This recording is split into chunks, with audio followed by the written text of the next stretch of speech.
Good evening, everyone. I'm not sure what ID is up to, but We're always up. are you guys okay? We're good. All right. Now. We're going to begin with roll call. Annie? Okay. All right, Mike Aldinger, Here. Mike Anderson, Here. William Barr, Jim Byrne, Here. Ruth Kinnick-Araja, here, Ralph Cavello, Sarah Johnberg, Adam Ferrone, Here. Hillary Gupta, here, Mark, is it Cannon? It is. Okay, I want to make sure I got it right this time. Nicholas Heim, Hubert Hines, Here. Andrew Karasik, Here. Gavin, John King, Here. Caitlin, Andrew Koontz, Matt Lockman. Yeah, okay. Thanks. Daniel Letter, Here. Sam Lohner, Here. Benjamin Lombard, Here. Stephen Lucas, Here. Nick Mantz, Here. Sean Malloy, Here. Samantha Miller, Christopher Moreau, Jose Gaman, Christopher Knott, Present. Ellie Ogelberg, Joanne Olson, Louis Orazio, Here. Luke Pierce, Greg Plum, Here. Brian Poland, Here. Kelly Potter, Megan Quinn, Christian Ragland, Here. Valerie Russell, Present. Carolyn Severy, Matt Sheroff, Here. Philip Slesser, Here. Richard Shermansky, Here. Colleen Smith, Matthew Smith, Here. Michael Smith, Here. Ian Vickery, Here. Michael Wallace, Here. Cindy Wong. Okay, moving on to item number 2, adoption of the agenda. Are there any objections to the way the agenda is? Mr. Karasik, Representative Karasik? Yes, I'd like to add 2 things to the agenda, please. I'm sorry, just one thing. Under confirmation of executive nominations under new business, I'd like to add Nicole Zini, Z-I-N-N-I, correct me if I'm wrong, Nicole, for Religious Affairs Director. She was passed by our committee with a vote of 4-0-0, and so she comes before the Assembly tonight. Other than that, that is it. Any objections to that addition to the agenda? Okay, any other objections, changes to the agenda? Okay, saying none, the agenda is adopted. Moving on to item number 3, adoption of the past general meeting minutes, sent out via email from Annie. Any objections to those minutes? Okay, the minutes are passed. Moving on to item number 4, open student forum. Are there any students here to address the assembly? Yeah. Okay. You can come up right to that mic.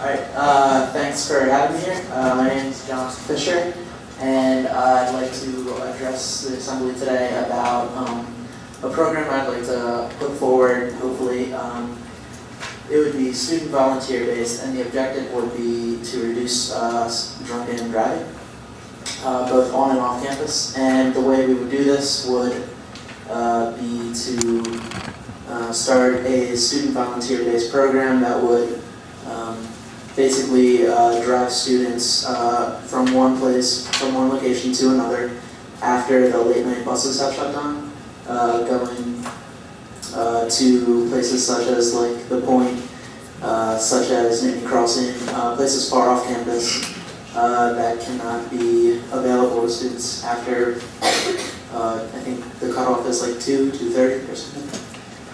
So that is my idea. I just wanted to throw it out there and take it from there. Will you stand for questions? Does anyone have any questions? Yes. Okay, Representative Szymanski? So basically what you're saying is, like, I'm kind of putting this together in my head. You want like some students, like maybe made a list of students who voluntarily drive. Let me say again, like what time do the buses shut down? I don't know for sure. I did live off campus last year, and the cutoff for Vira Boulevard was around 2:30 on the weekends. Okay, so, like, you can give like out numbers or email addresses and say, you need to be on 2 in the morning for this fundraiser. Correct. And, I don't know, I'd say like this one, like, every 8 days here, it seems like it's kind of like survey and stuff. Like, I don't know if you're gonna get a lot of people volunteer their time. Hopefully, it would be volunteer-based. I'm not 100% sure as to the outcome of students volunteering, but my hope is that it would be student volunteer-based. Representative Miller? The cards themselves, cards, they have them, or the cards Right. That's going to be probably one of the biggest things we're going to have to overcome.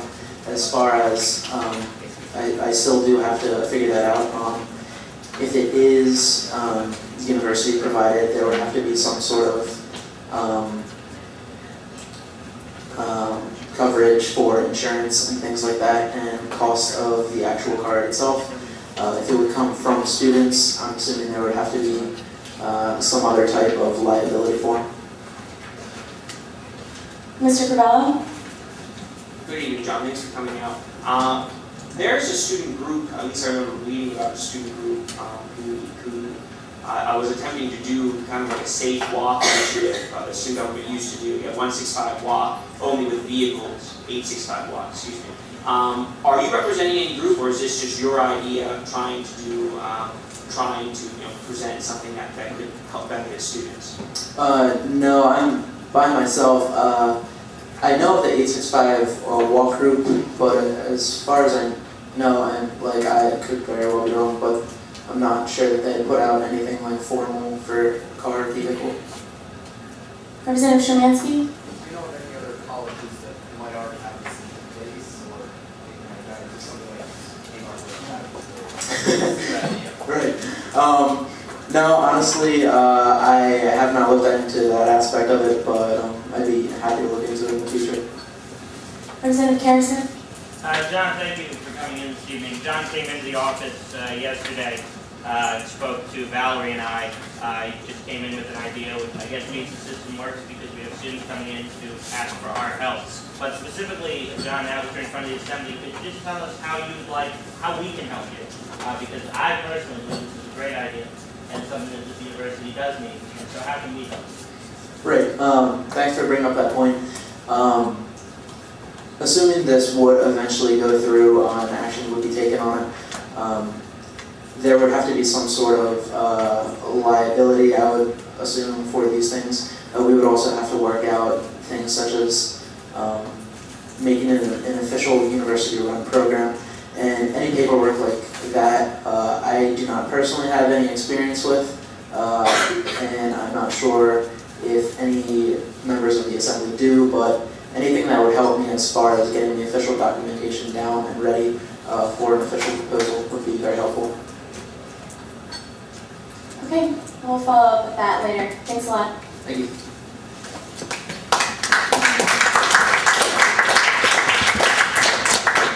Okay, if there are no other students at this time, we're going to move on to item number 5, report by the president. Mr. Cairns. My apologies for being late. I'm doing a little presentation a little bit on the history of student government, a little overview, and we were having some technical difficulties with the new laptop that we just received. Old laptop, but it's finally ready to go actually. There's a few overarching issues that I wanted to address tonight. One, to begin with, is the Student Activity Fee Board. As you know, last Friday there was a meeting that was held, of which Ralph actually sat in Matt's place. Matt was the the other person there. Not too much was resolved in this meeting. It was more going back in circles. And the overall consensus that we're going to break out into work groups, and hopefully this is the best way to really accomplish a complete overhaul of the Student Activity Fee Board, which is what the board is now charged to do. I will not be attending any further meetings, as the new plan is for us to meet twice a week for 2 hours beginning next Thursday. I really feel like this should have been probably it could have been accomplished a lot easier if it just would have been done by UPOA and GSA. Andrew Karasik will be going in my stead, and we'll be working in conjunction with the steering committee and the executive board just to make sure we're all on the same page. And also we're going to figure out in the very near future what's going to happen with Matt, because Matt's going to abroad next semester. So we're going to talk about his position as well. Tonight we have in front of us the legal service document. This is, as you know, been a project of mine for a while. And tonight it kind of comes to fruition, hopefully, in the form of a resolution. I see this as step one in a very long process that's going to require a lot of time. Step one as far as the formal process in actually creating this. For a while this has been sort of Valerie and I's vision, but this will finally kind of become an official UPOA document as of tonight. And from this we can really start negotiating, get the ball rolling, and hopefully have this all accomplished by the end of the spring semester. There are a lot of changes from the initial one that hit the floor last week. I think this is a much better document, and I appreciate the help of governmental affairs for making that a reality. Another note, the online book swap launches November 17th. In front of you also is the funding of marketing campaign for online book swap. This has to come to the floor by 2/3 vote, and I'll leave that up to you. And I can talk about that again when it comes up to the floor. But one of the reasons for that is, before this comes to the floor, is because the deadline is approaching. It starts the 17th, and I realized that there really wasn't any legislation out there. I wish that I would have realized that before Sunday and at least suggested or committed to some type of committee, but that was not the case. So in order for us to start maximizing on this, the marketing campaign, so that there's successful start to this program, I asked that we spend $500 and total of the 20 comments that we already have, and give that to the marketing and media departments of the executive cabinet to utilize. We can talk about that a little bit. There's also another main issue that we're dealing with is in the form of this new on-campus fee. Parker was nice enough to come to the meeting a couple weeks back and talk about it, and I know Nick is going to talk about the progress a little bit. But really, this is a major problem that's going to affect a lot of student organizations. For one, the idea behind it is that it protects the on-campus student governance group in ARSH, which, ARSH is a great organization, and I think it's great that they provide liaison every week, and we have a lot of respect for them, obviously. But on this situation, it's something I really disagree with. A fee that would take space, a fee for using any rec room space. I know that in the past, a lot of our marketing efforts, a lot of initiatives we've done, we've gone into the rec halls. I know that the legal affairs portion of UPOA goes into rec halls a lot throughout the year for marketing efforts. And I think it's really important that we don't incur extra fees. Even the UPOA, a group like the UPOA, we could probably take on these extra fees, being that we do have some type of budget.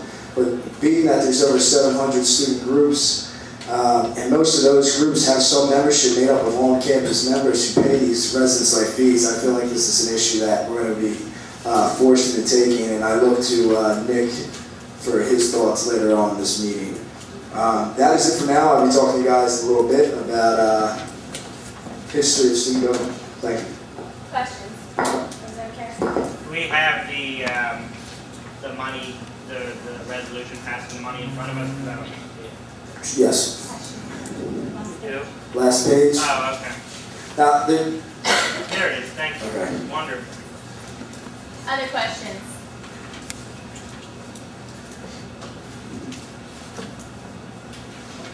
Representative Malloy. SOCC. we had a meeting then with, I can actually talk about it. We had a meeting today, Ralph and I, with the SOCC people. I have doubts whether they're going to sign or not. It seems that there's other people talking their ears as well, and that they do have doubts as far as losing their place, as far as being their own autonomous organization. It seemed very promising that they were going to sign. They made Ralph some assurances that they would sign last week, sign on to some type of agreement. But today's conversation, it seemed that they did have a lot of questions that were pretty simple in nature, and I thought we dealt with pretty easily. But at the same time, they still do have concerns. And really, I think we have to put a deadline on that of a week or so, because it's kind of ridiculous that we don't have a board of arbitration at this point. there's not much that Ralph could have done. I mean, Ralph's already been leading this way, and I think it would be a great victory for us to be able to accomplish this, but at this point, it's either they take it or leave it, I think. Is that fair? Do we have a date in which you want a board appointed, whether it's... Well, this SOCC or Wednesday we meet with SOCC. Next Wednesday we're going to meet with them again. Tonight they met with their membership, and they also have a meeting Monday between the two chairs. And then Wednesday we have a meeting, so I would like to have a definitive answer by Wednesday. Other than that, I think we need, if that doesn't work out, we need to start the interview process immediately after that and get going on But that. is there a date that you want them appointed by? ASAP. I don't concretely know. As soon as they're ready to go, yes.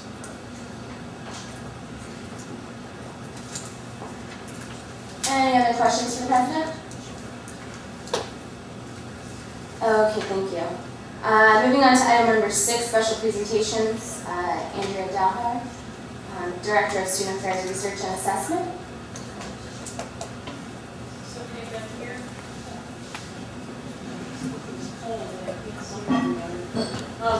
Good evening. I'm not going to take too much time here. Like others before me, I want to say a few things and then open it up for questions. Thank you for the opportunity, and thank you for the lesson in student government that I've had over the last few months. I've enjoyed the opportunity. I do want to clarify a couple things and talk about my role and in terms of my jobs these days, and maybe that'll help. First of all, right now I'm serving as an interim assistant vice president in student affairs, which is actually why I sit in on your meetings, not as director of student affairs research and assessment. I've been in this role since about August, I think, and in that role, I oversee union and student activities. And I'm not going to say too much about that because you'll hear from Mary later, and so it would be a tad redundant, and I don't know what she would talk about. So. And then I also work in the development area for student affairs, and primarily we focus on working with parents who may want to contribute additionally to the university. And then the third thing I work on in terms of direct responsibilities is I work with the 19 campuses. I serve as the liaison for student affairs for our 19 campuses, which means I work and sit in some capacity on John Romano's staff. And if you're not familiar with the 19 campuses, I suggest you spend some time looking at the system. As you may know, Penn State is a unique system. If you try to find another university that looks like Penn State, let me know if you find them. But our 19 campuses vary quite a bit, as you may know, from 800 students to 4,200 students. Some are residential, some are commuter. Some are a little bit of both, obviously, and so it's a very unique process to try to address the needs of Penn State students across the system. Realize there's about 43,000 here. There's about another 40,000 at those 19 campuses, so they do pretty much equal in terms of as an aggregate. And again, they have a variety of needs and issues. Some are one building, and some are entire gems of campuses, to be quite honest. In addition to that, I serve on several, and many of you know, because we serve on them together, many university committees. Looking at, I serve on 2 related to alcohol and substance abuse, one related specifically to University Park, and another that addresses the system-wide issues. I serve on a parents program committee and a new students program committee and a variety of other things that take up a good bit of time. In addition, my permanent job is Director of Student Affairs Research and Assessment. Most of you are probably, or hopefully, familiar with Pulse. That is our ongoing Gallup poll type survey process. Unfortunately, it is on hold this year because I'm doing other things. But if you haven't taken a look at the kinds of things that Pulse does, one of the things that I think is a gap between my office and students is making sure that you all, particularly as representatives of the student and the student government format, have the kind of data that we use. We collect data on almost any topic in the out-of-class experience that you might be able to consider, from involvement to student drinking, to the use of the health service, to the student activity fee, counseling issues, career services, academic integrity, information, knowledge and use of the libraries, you name it, and there's some data out there. Some of it may be getting a little outdated, but it's a good place to start. The other thing my office does is this university-wide student satisfaction survey, which we do every 3 years. We've just completed a national survey on the National Survey on Student Engagement, which hopefully you'll be hearing a lot more of. If you sit on a college council, I suggest you talk to those folks about wanting to see the college level data with regard to student engagement. Student engagement survey is based on the things that research tells us improves learning and education. Things about engaging in the classroom and out of class. Each college has now received their data, although albeit just yesterday, so you may want to give them a couple weeks to at least look at it. But we encourage you to be an advocate for using that data as the voice of students. One of the other things that comes out of my research and assessment office, and that I've continued to maintain in this interim position, is working in our co-curricular education. We hire a instructional designer in student affairs. We've heard about this. I think Dr. Burlingame may have mentioned it, as well as Dr. Warndorf. But we are, I would imagine, I haven't heard anybody else, we are the only student affairs division in the country that has an instructional designer. And the intent is to really get a little more intentional about how we think about the co-curriculum, how we address and present that information to you. Part of what drives this is being able to put these pieces online. And again, going back to the campuses, part of the conversation is if you're a Penn State student, whether you're at University Park, the World Campus, Beaver, Allegheny, Greater Allegheny, wherever, you should have access to certain student services. Bob in particular mentioned the career planning certificate. So there are online workshops on resume building, interview skills, and all those sorts of things. We are currently piloting one on multicultural competency, which looks at a wide range of diversity issues, and several of you in this room are piloting that, I believe, right? And so we encourage that. And there are several other on the horizon.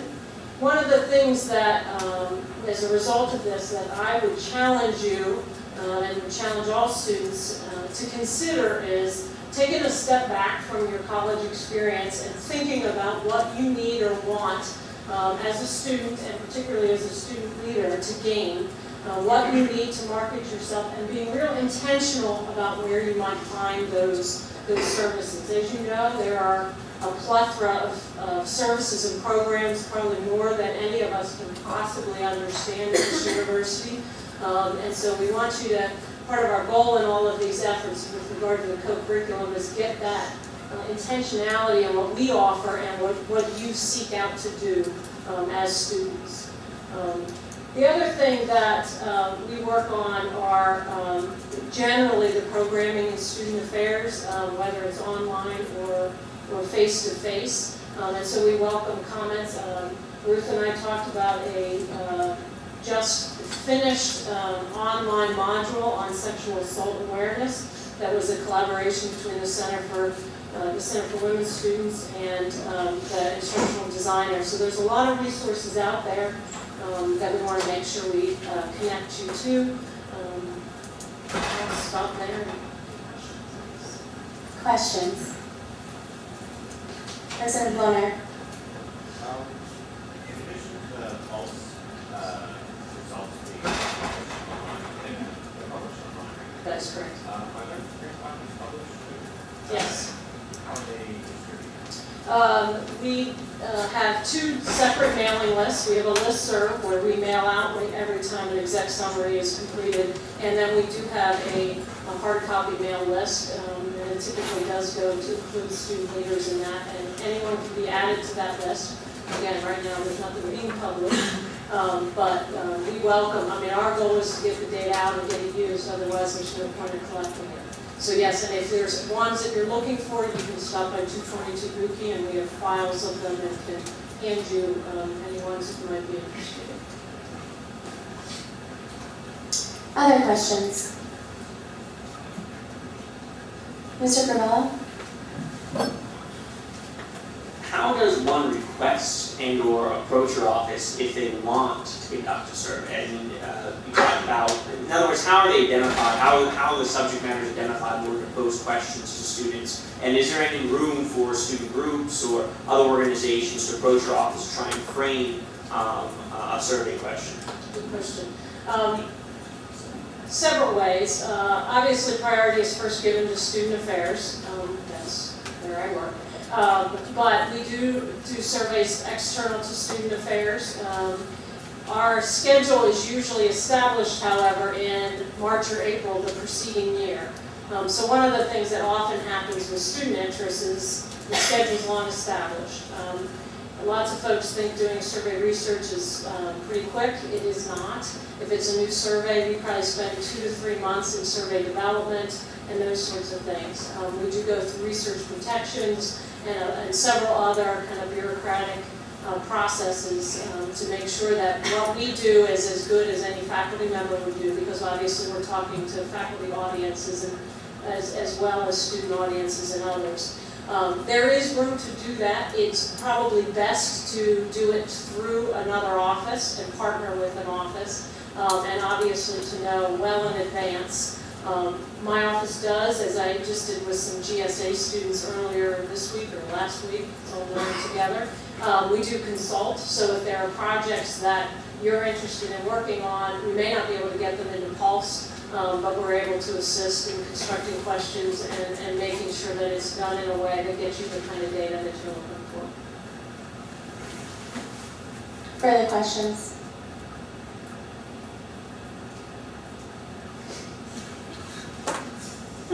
Again, yes. This is a loaded question, but I think it's important.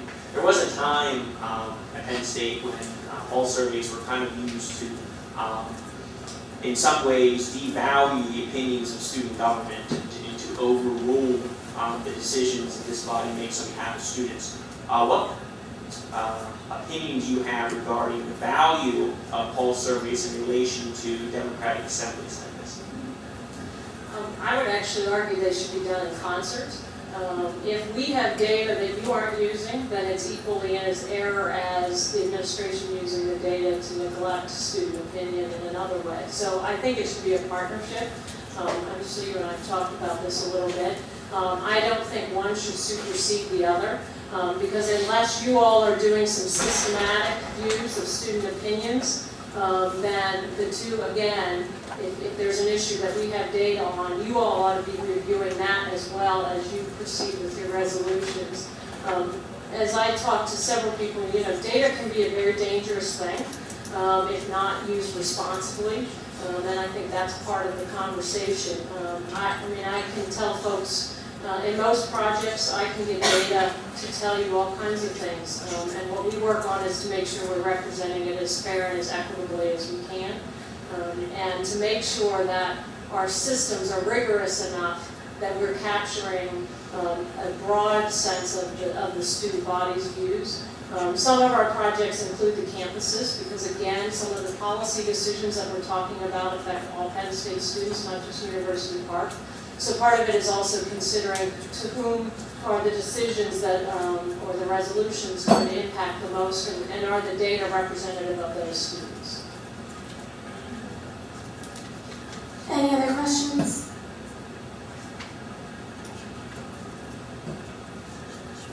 Okay, thanks very much. Thank you.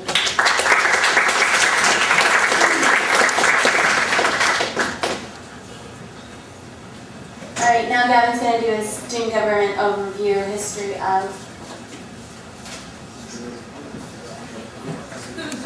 Just as a disclaimer, we were going to collaborate a little bit more and edit, but we did not have time for that, so he might skip through a couple things that he didn't really like. It's an honest introduction.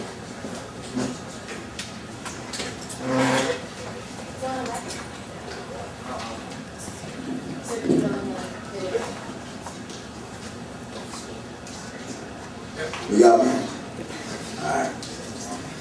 We're going to do a little overview. This is a presentation. I know we've been in session for a few months now, and this probably would have been best for the first meeting, but that just wouldn't be our style. I gave this presentation to the Executive Cabinet mostly because there's a lot of freshman committee members within there, and I thought it was really important to give them a broad background of what is going on throughout the history and student government, and there is a lot. Just a quick overview of some things that we're going to be hitting on. One, the undergraduate student government, the fact that it was around for 44 years. The University Park Undergraduate Association are 3 years, which I'll go over very briefly because I'm sure a lot of you already know. The USG began in 1963. It lasted until the spring of 2007. It had a sort of a tumultuous history towards the end, or at least that's what it appeared like. It was modeled after the U.S. government and very similar to our current structure. And they had the same type of popular elections each spring that we do today. There was a bicameral legislature of the Senate and Academic Assembly. The Academic Assembly is sort of like our academic affairs now in many ways. And the Senate is the Assembly, basically. The only difference is that we have one structure. There was an Executive Cabinet, which we now have, and there was a Supreme Court, which is now our Board of Arbitration. The last Academic Assembly Chair, Ricardo Torres, our new Community Service Chair. Tripartite governance. This is based on university governance in Scotland from 1858 to 1966. The structure is broken into President Administration, the Faculty Senate, and Student Governance. The idea behind this is mutual respect for each of the three entities. This is a quote by President Milton Eisenhower. The famous last name might look familiar. His brother was President of the United States. The Pennsylvania State University has not one, but two presidents. The first president, of course, is the president of the student body. That would be me. The other is the president and the administration. Continue. Well, a lot of people blamed infighting on the end of USG. A lot of it became the Senate versus the Executive, or the Senate Academic Assembly versus the Executive. There's structures in place, which I'll talk about in PPA, to try and avoid this with our structure, although very similar. A lot of times the president is at odds with the Senate leadership and the two-headed legislative body as a whole. Mostly it became down to the Executive versus the Assembly/Senate, and it wasn't, towards the end, it really wasn't productive as the two sides were against one another. Voter turnout. Their elections garnered a lot more votes than ours have in our brief history. The 2004 election was the most ever at Penn State with 10,997 votes. That's 3 less than 11,000. Galen Folk was elected to his first term with 3,473 votes. That is the most ever. That was just a few years back in 2004. And voter turnout consistently increased from 2001 to 2004 before beginning a steady decline as we see today. Vicki Trippi, Vice President for Student Affairs. During her time, there was a lot of students who there's some student animosity towards administration. A lot of which I feel like has gotten better recently. One of the big things that was notorious under that time was the creation of the Fee Allocation Board.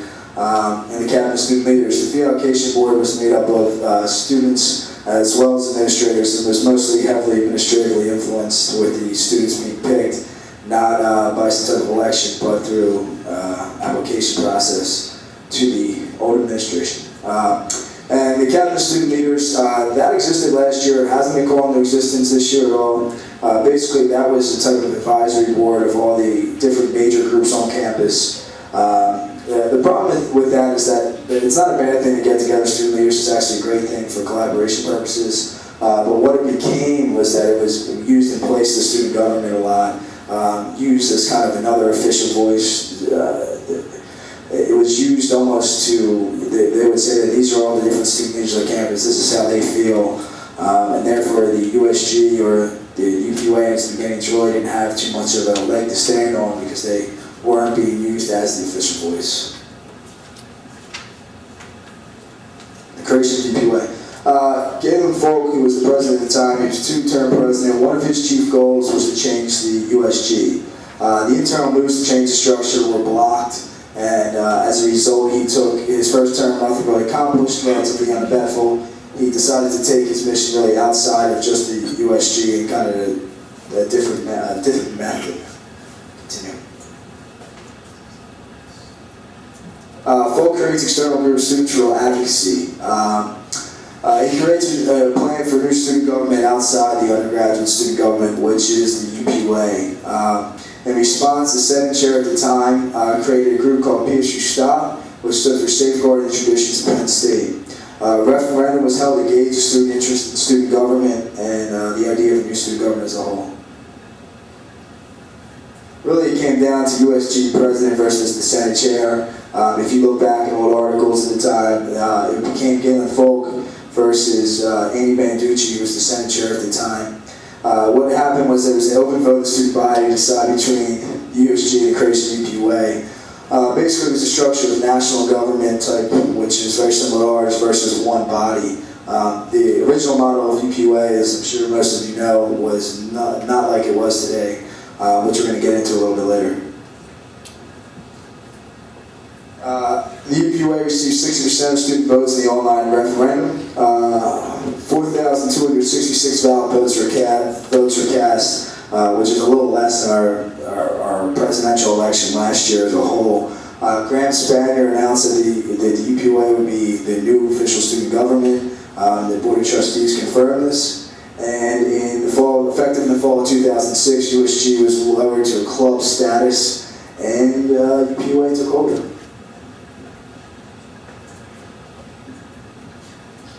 These are some quotes from the Dallas Collegian at the time regarding the referendum. They talked a lot about the problems of USG, but not about what UPUA is.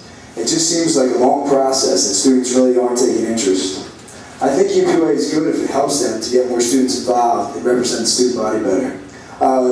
Really, this whole idea of a referendum would be if it would basically be if Valerie and I decided to run a campaign for something brand new against Ralph. I think I'd win that one, but so it wasn't exactly a fair fight. So continue on.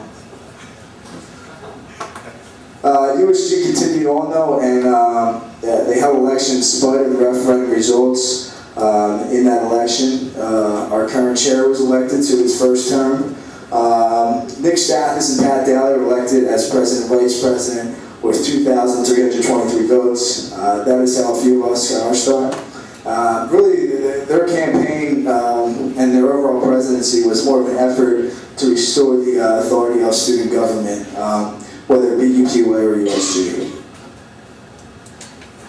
A lot of animosity ensued as USG really wasn't ready to give up their fight and kind of battered it on through the 2006-2007 academic year. They attended the Association of Big Ten Students Conference, of which we just hosted this year, where they were recognized as the official student government instead of UPUA. Further, the ABTS condemned the current Student Affairs Vice President at the time, Vicky Tripany, and the overall Office of Student Affairs. USG perceived as the official voice by many due to UPUA not operating fully in spring, September, and fully until spring semester 2007. Really, that's kind of slant, I guess, by my opinion, but really USG, the reason I joined USG instead of UPUA that first year is because when I first got up here, UPUA wasn't even operating, they hadn't held elections, and I didn't know really what UPUA was, so they really didn't get going until spring semester. Things began to change though. Many USG members joined UPUA. Mike Anderson, Ricardo, Ralph, a few names, decided to join both organizations.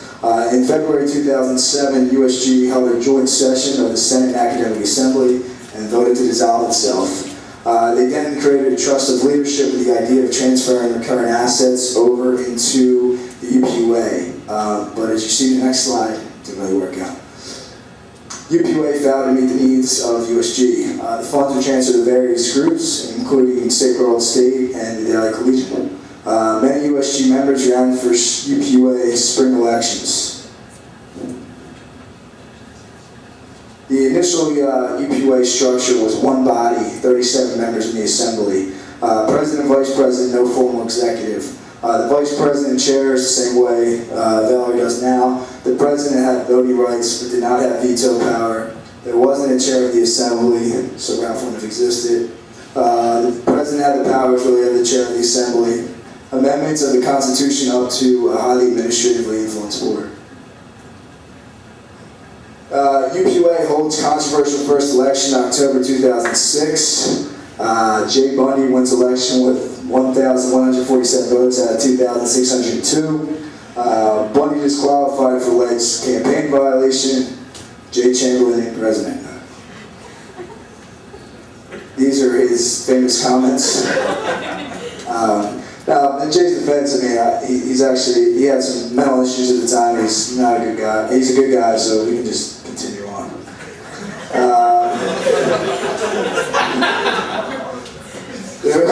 Their first year was marked. Their first year wasn't the easiest road. Much of it is comical. The first year wasn't the easiest road, as it was quite a tough task. There was no funding beyond the initial 3,000 startup from Students' Real Advocacy. They only had 5 people actually receive the 250 vote minimum to sit in the assembly. They didn't take.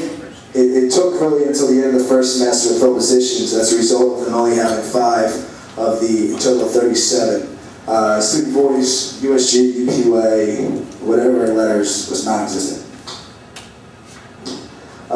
Governing documents and Constitution. The first year was really spent on creating governing documents effectively like the USG and like our current structure. UPUA votes to pass new Constitution, put up to vote of the administratively influenced board, and it was voted down. ABTS refused to invite UPUA to fall conference. As a result, Safeguard State was invited. UPUA Spring 2007 elections, highly competitive elections for President VP. Hillary Lewis and Frank Keller won with 1,480 votes out of 5,936. Me and my man Wallace, we tried our best to really work out. Danny Doss, Michael Barish finished 3rd, and the Ricardo Torres, Mike Anderson finished 4th. The reason it's highly competitive is the top 4 people all had more votes than the president the first year, so it's definitely a progression forward. UPUA faces a tough road ahead. Regardless of your thoughts on the last presidential administration, Hillary and Frank faced a tough road in the assembly as a whole. They had to focus on the Constitution being approved first and foremost because it was rejected. They had a $32,000 bank account, which helped, but really when you're focused, you don't just get governing documents ready to go. It doesn't really matter how much money you have. They had the organization ready to progress, but administration of time really against their changes, evident by their constitution being blocked. We can just go through this a little quickly. Basically, the overarching thing is that PSU Stop in the referendum debate became official student group in the former Safeguard State. And basically, they attended the ABTS conference in place of USG and UPUA in August 2008. Any objection to extending time to 10 minutes, 5 minutes? You object? Yeah, I think we know where we're going with this. No, honestly, no insult to you, Gavin. I think you made a great presentation, but I think we know where it's going to go. We're kind of sitting in it right now. Let me wrap it up then. Thank you, sir. Okay, so extension by 5 minutes. 5 minutes works. At this point, most of this is occurred. It's a little bit rude, Rich. Most of this is occurring, so I think Richard's right. We ain't going to speak to the end. So just look to me. Continue. Administrative overhaul. Yeah, as you mostly know, student affairs leadership. Dr. Felicia McGinty, Dr. Michael Gilbert, lead Penn State. They were 2 of the higher-ups. Dr. Vicky Chippy resigned. Gail Hurley named interim vice president for student affairs. Damon Sim named the current vice president for student affairs. Quite a busy year. This is the current student affairs hierarchy. Damon Sims moved up from Indiana. He's come to talk to us so we can continue on. Constitution passed last year after the changes within the administration and some pressure by the UPUA. The major document of last year is a 5-year plan to integrate organizations in the UPUA and to have a definitive central voice in student government. Continue. Continue. Basically, I can just end it from here. You guys know the overall goals of the organization. I just wanted to give you a brief background because I gave it to the executive cabinet and felt it was worthwhile to go over some of the overarching themes that we see that have progressed through the past few years here. At this point, if there's any questions, great. Let me know. Representative Lombard? I was just wondering, in your opinion, what was the rationale of thinking you would need to cut the powers of USG? I mean, I wasn't here at the time, but in my opinion, I think a lot of it was that there was a need to go in a different direction, and sometimes when people feel that they have the best ideas, they kind of take it over for themselves. And really, I felt that in her case, that while she had some ideas that she felt were benefiting the students, really she missed the mark and kind of took hold of it and put too much power in the administration, thus cutting it from students. If you read some of the editorials she wrote at the time, but when they took power away from the USG Supreme Court to recognize organizations, students will benefit from the group process. This is really better for students. It cuts a lot of the bureaucratic stuff that they have to deal with. So by doing these things, I felt like she was really benefiting the whole process. But in the end, it seemed that students really got a little tired of her being over influential. And also, I just want to say something real quick. There's some articles I sent to the USG executive cabinet to kind of go over some of this stuff. I think they'd probably be worthwhile if I sent them out to everyone to take a look at. So that might answer some further questions. But I really think it's important that we know just our recent history so we don't make the same mistakes of the past.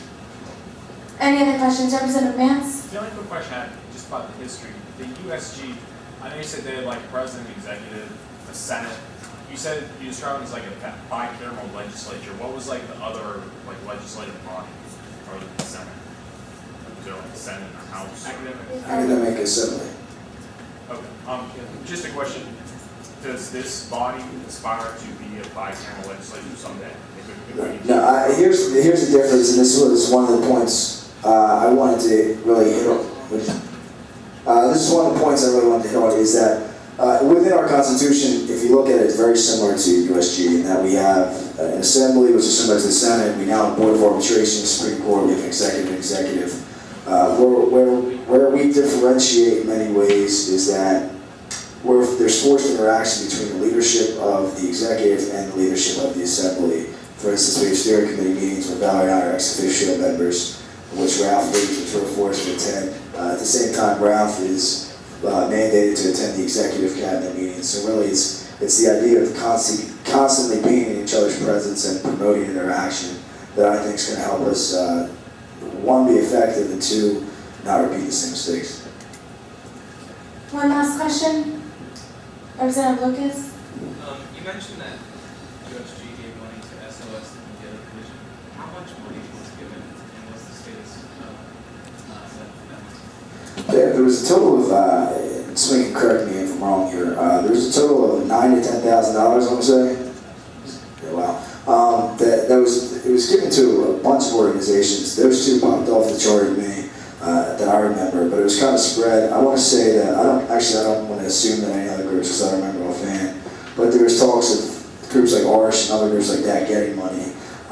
The final decision, I'm not really sure, but those two groups popped off at me as far as getting money. I think, let's say SOS got a little over 1,000. I would say Collegiate probably got around that as well. Did you have one question, Representative Smith? No, that was the last question. Okay, thanks a lot. Thank you.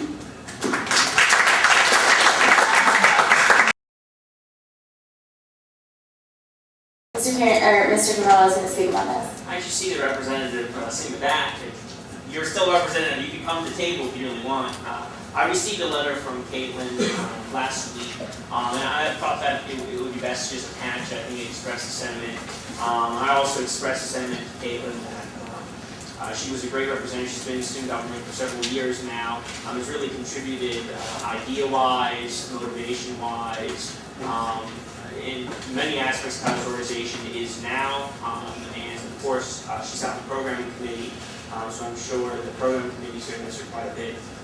But we all make these choices in our lives, and you can read the letter for Caitlin's decision. But I just want to say on behalf of the Assembly, I think I speak for everyone, that it was a pleasure to serve, and I wish you all the best. And then at this time, I move to accept the resignation. Any objections to accepting her resignation? Representative Lombard, second. You have a second. Okay. Can I yield the floor to Caitlin? Yes. Would you like the floor? Yeah. Okay. I really like, it's hard to talk to you guys right now. It was a really hard decision for me. Basically my academic load just got way out of hand and I couldn't handle it, as many of your loads are right now, and you're just incredible for being able to handle everything. And I have for many years, since 7th grade, I've been 2-hour sleep person a night kind of person, but it just got to the point right now where I couldn't handle it. But I can't talk about this much more. I realize I'm not ready. But I want to say, sorry. As my morale committee that I'm on, we're only allowed to go camping with your committees this year, just one weekend, and I really don't want to miss out on that. So I went this past weekend, and the reason being for that new rule is that there are a lot of people in sororities and fraternities that go camping with their committees that are involved with on, and that takes away from their total, so to speak. It would go to a morale total or no PP total instead of to the fraternities and sororities. So what they allowed us to do is say, the organization you would have went with this weekend, however much you would have made with them or with us, we'll divide that up into your organization. So I brought Pamela for UQA, just keeping it. This is my portion.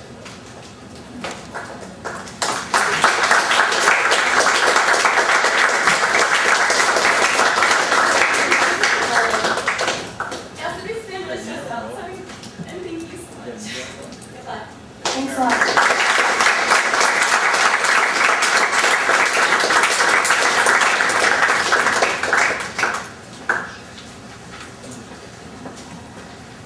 Okay, thanks, Caitlin. Okay, moving on to confirmation of executive nominations. We have Mary Edgerton here for our UQA official advisor. So we're looking to confirm her tonight, or not, however you all feel. I think that it would be wise to confirm her.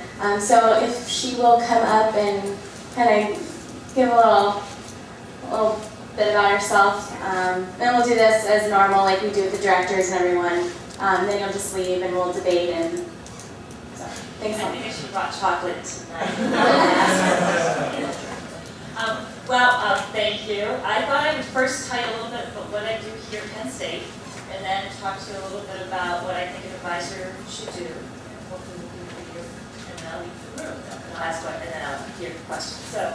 First of all, I'm the Senior Director of Union and Student Activities, and there are, 7 administrative areas that report to me, so I thought I'd tell you what those are.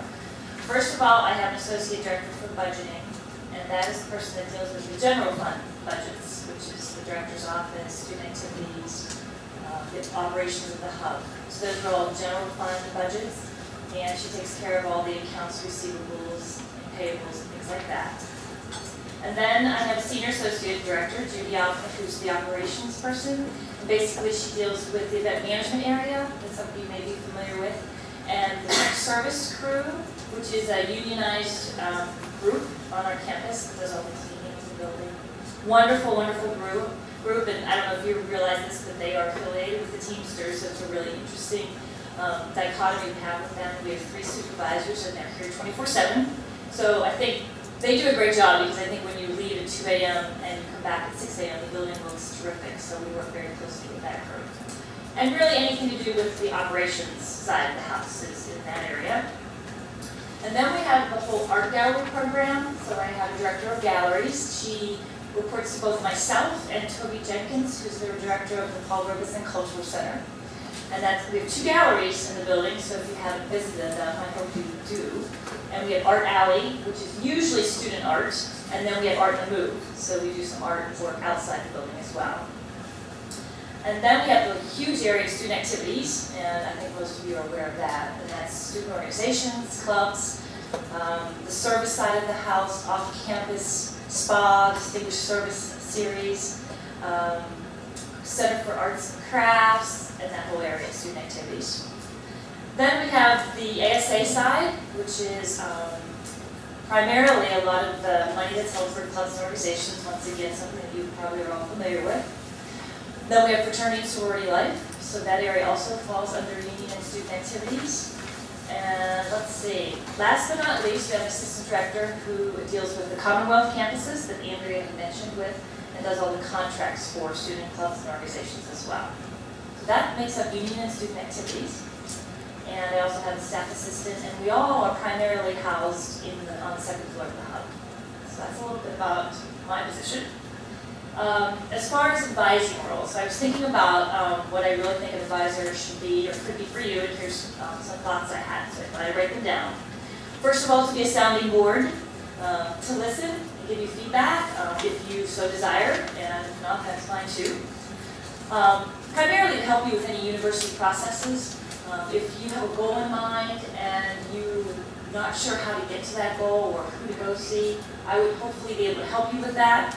However, I've only been here 3 months, so I think as time goes on, I will be much more capable to do that. So it is a learning curve for that, and that's why Andrea helps me out, and I think she's helped you out, many of you, figure out who to go to. So I think that's a really important part of the advisor.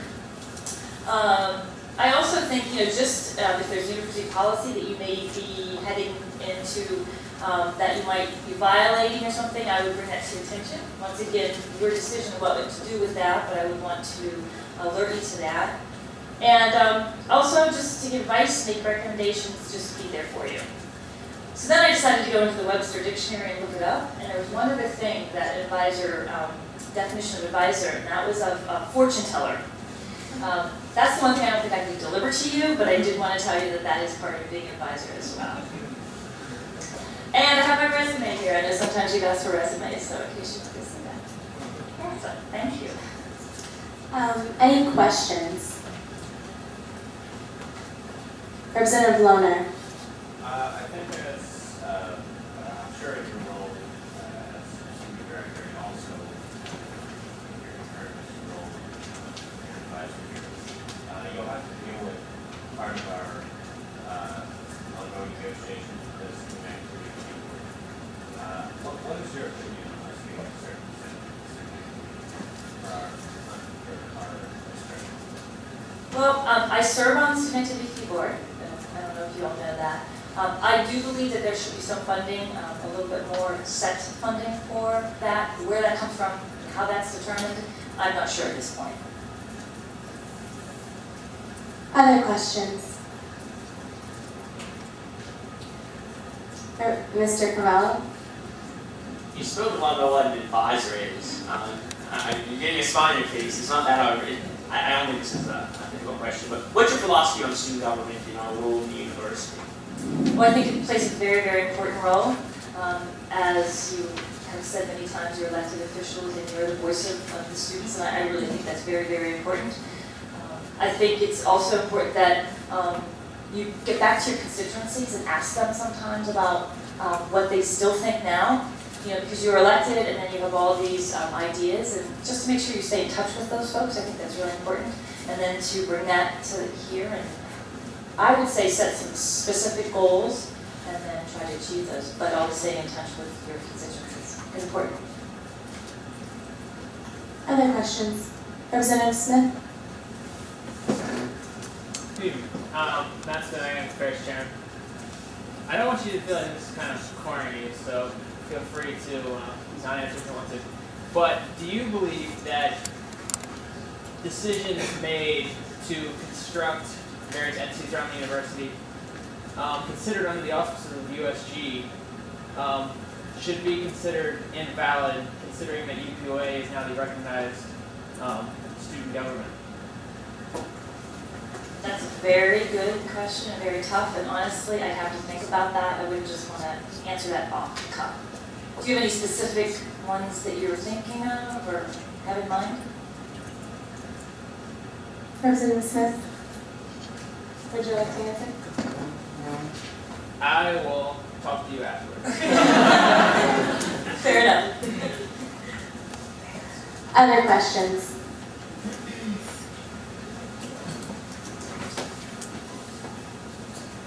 Are you paying attention?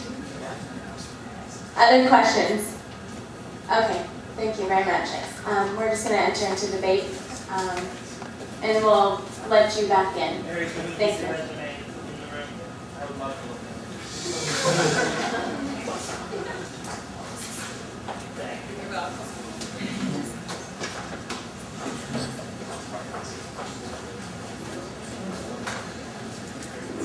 Mr. Hines or Ms. Kunkel, will you close the door behind her? Thank you.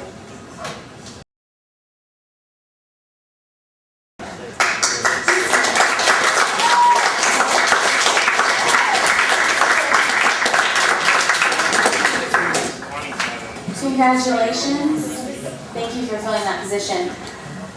Okay, moving on to Religious Affairs Director, Nicole Zinni. Same format as we just went through, so introduce yourself. All right, good evening everyone. My name is Nicole Zinni. I'm a sophomore here at Penn State. I guess I will just give you some background information about myself. I study international politics, international studies, and the double minor, and Middle Eastern studies and the business minor through liberal arts. I am interested in this position because I find the religious organizations here at Penn State to be very vital to our student body and very important to this campus. And I think they should be representative in our student government along with the Greeks and the women, and I saw the other groups that are listed on the agenda. I would like to represent them. I have expanded myself to the different religious organizations at campus, with the Muslim organizations, the Jewish ones, the Catholic, Christian. Not because I'm trying to find, my place in this world, my own faith, but because I think it's important to explore different religions, to get to know, what people base a lot of their opinions and decisions on. So I'd be very open to any questions you have. I'm sure a lot of you have many since this position hasn't been filled before, to my knowledge. So questions? Questions? Representative Lombard? Do you have any plans in the future for yourself that would play well towards the position now? Plans as in like here at Penn State or afterwards? Later on. Well, my plans after graduation are to move to the Middle East and have a career over there, probably in some kind of humanitarian or governmental position. So I find this position here at Penn State would help me a lot in gaining experience with dealing with people who have differing religious views, especially since the Middle East is kind of a powder keg for people who participate in a lot of conflict with religion. So that's my personal reason of one of the reasons why I wanted to join or have this director position, but most importantly, I would just like to see the religious groups represented in student government. Other questions? Representative Miller? Do you have any specific plans or goals other than just representation? Well, it was just made clear to me tonight what the actual roles are going to be, so I've been trying to give it thought, I'm trying to do research. Just things I've come up with. I would have to become familiar with the Press Career Center and the Council for Ethical and Religious Affairs and get acquainted with them. But I would go to the different religious groups around campus, the MSA, the Hillel, Catholic Student Association, and just represent, if you vote me in, I would represent this group and ask them, if they have any dissatisfactions with the student body, or if they think that they're being discriminated against, anything that I can bring to the executive board to just bring to their attention, since they should have a voice. Other questions? Representative Plum? I have two questions. The second one's a little tougher, I apologize. The first one is there any religious organizations that you guys have? And the second Okay, the first question is, I do go to Alliance Christian Fellowship services on Sundays, just to get my church mixed for the week, but that's about as much as I'm involved in that. I'm kind of involved in the Muslim Student Association, just because I know a lot of people, and I participate in a lot of events that they hold. I go to a lot of Hill events on Friday nights. I'm not really very active in any of the religious groups, but I try to go to meetings just to sit in and kind of observe. The second question, I'm sorry, just to make sure. How do you feel the lectures on campus at Not especially, but they do have a voice individually, and I think that's just important as if they're unified. Representative Lesh? Thanks for standing. As you probably discovered in your exploration of religion, that a lot of people are very, very passionate about the religion. And when you bring all these religions together, do you feel personally that you are prepared enough, to deal with the conflicts that might arise between, these many various viewpoints?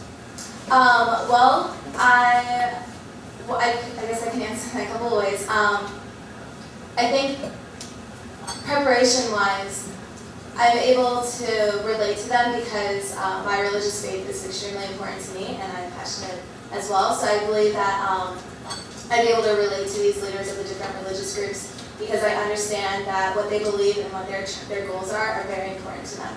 And that if they think that they need attention, then I will give it my foremost attention also.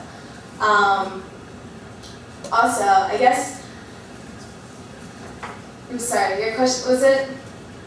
Resolving conflicts. Resolving conflicts, okay. Sorry.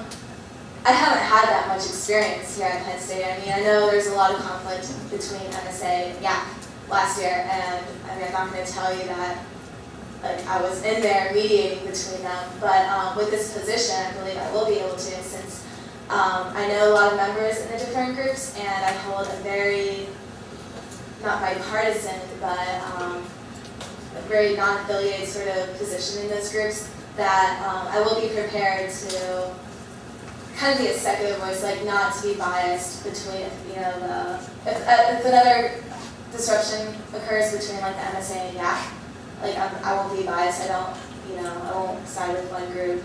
I can't say I've had a lot of experience because, there's not very many opportunities for me to answer your question. One last question. Representative Lesh. Sorry. Also, this is a question. In the United States Constitution, there is a clear separation of church and state. Why at Penn State do you believe that this separation shouldn't exist and that UQA, our official student government, should have a role in religious affairs around campus? Alright, I completely agree with the separation of church and state, but as I believe it, you've already established this position within your Constitution. So you've already kind of broken down that barrier. And also we have a past career of spiritual center beyond campus, so obviously our university has already made that step to make spiritual centers and spiritual opportunities available for our student body. So why not allow these religious groups to also have a voice in their student government? Okay, thank you very much. All right, thank you. I appreciate it. Okay, yeah, then you can exit and we will bring back up.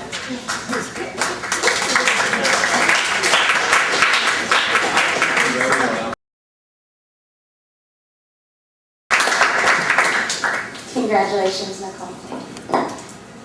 Okay, moving on to Resolution 12, Student Legal Services, Introduction. Samuel? Okay.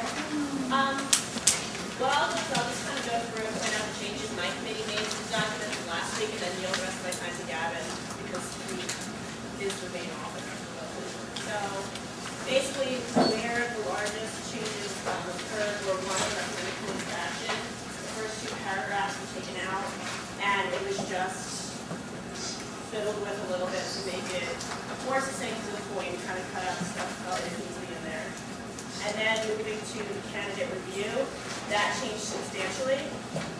Pay particular attention to the Legal Services Board that replaced the naming of certain positions and wasn't completely consistent throughout, so what we designated as the Legal Services Board, our Vice President of Student Affairs, representation from the GSA, representation from the UPUA, which is the Legal Research Committee, the Dean of the Dickinson School of Law, and also the inclusion of the local bar association. And I should also point out that a lot of changes that were made came from the recommendation of David Sims in a meeting that Gavin and Colleen sat in on with his experience previous legal services that he was involved with in Indiana and what he thought was most feasible here at University Park. So again, a lot of the candidate reviews changed. The ability for UPUA alone to hire and fire the attorneys is taken out, and that is left to the Legal Services Board, which still has UPUA as a representation, but also has other voices on there. Program evaluation and review was changed to basically keep the consistency of the Legal Services Board. And then we also added a section with the process to create positions, just kind of outlining how we're going to have to go about getting a position officially recognized by the university, which involves the research department, and getting a salary base back from them, and how we have to advertise the position once it's open, etc. And I'll yield the rest of my time to Gavin for anything else to add. Second on a lot of points, this was brought to the floor last week. It was brought to everyone's attention last week.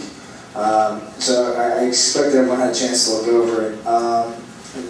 To look at county review, this is something I would like to probably, there's two courses of action. For the first part of point 1 on county review, the UPUA Legal Research Committee, to be honest, Legal Services Board, which will identify appropriate candidates for the position of Penn State Legal Service attorneys. And then it goes on to say, one, I don't think it's to say invited guests, I think it's to say following participants. And this is something to think about amending. And I also think it should spell out either in this document or in another document the exact number of people, because to have equal representation from each of these wouldn't be a good idea, I don't think. I think it would have to be really proportionally in favor of DPUA, and that's something that I think that should be looked at. As far as the other major changes, there's a lot of stuff in there, and this was discussed. This is probably why we committed it. There's a lot of stuff in there about 3/4 votes, 2/3 votes, and that type of thing. You really can't fill a position on a full-time basis when someone's job is up to 3/4 vote or 2/3 vote of the assembly. So that was the reason for that, just a feasibility standpoint. The process to create the position was added in, and that is just basically the process you go through to create a new program. And to create you have to go through the Human Resources Department. I'd also like to take your attention to the fees associated with this legal services. These are in any way a mandate that we are agreeing to pay these type of fees. These are just some baselines from salary.com. These are more in the private sector. I think it would be best if we put in a statement to include that we're not guaranteed to pay anything, or this is not an endorsement of paying any type of fees at this point. And I actually think that all the numbers, especially the attorney, will probably be the lower ballpark, because this is at a public university. And also, the recommended course of action, as Sam said, we did take out a lot. As someone pointed out to me, originally read sort of like the press release, the first paragraph, and it was kind of ridiculous, so we just took it out. So that was the rationale behind that. Any questions? And Representative Miller, would you stand for questions too, if anyone wants to ask me? Okay, questions.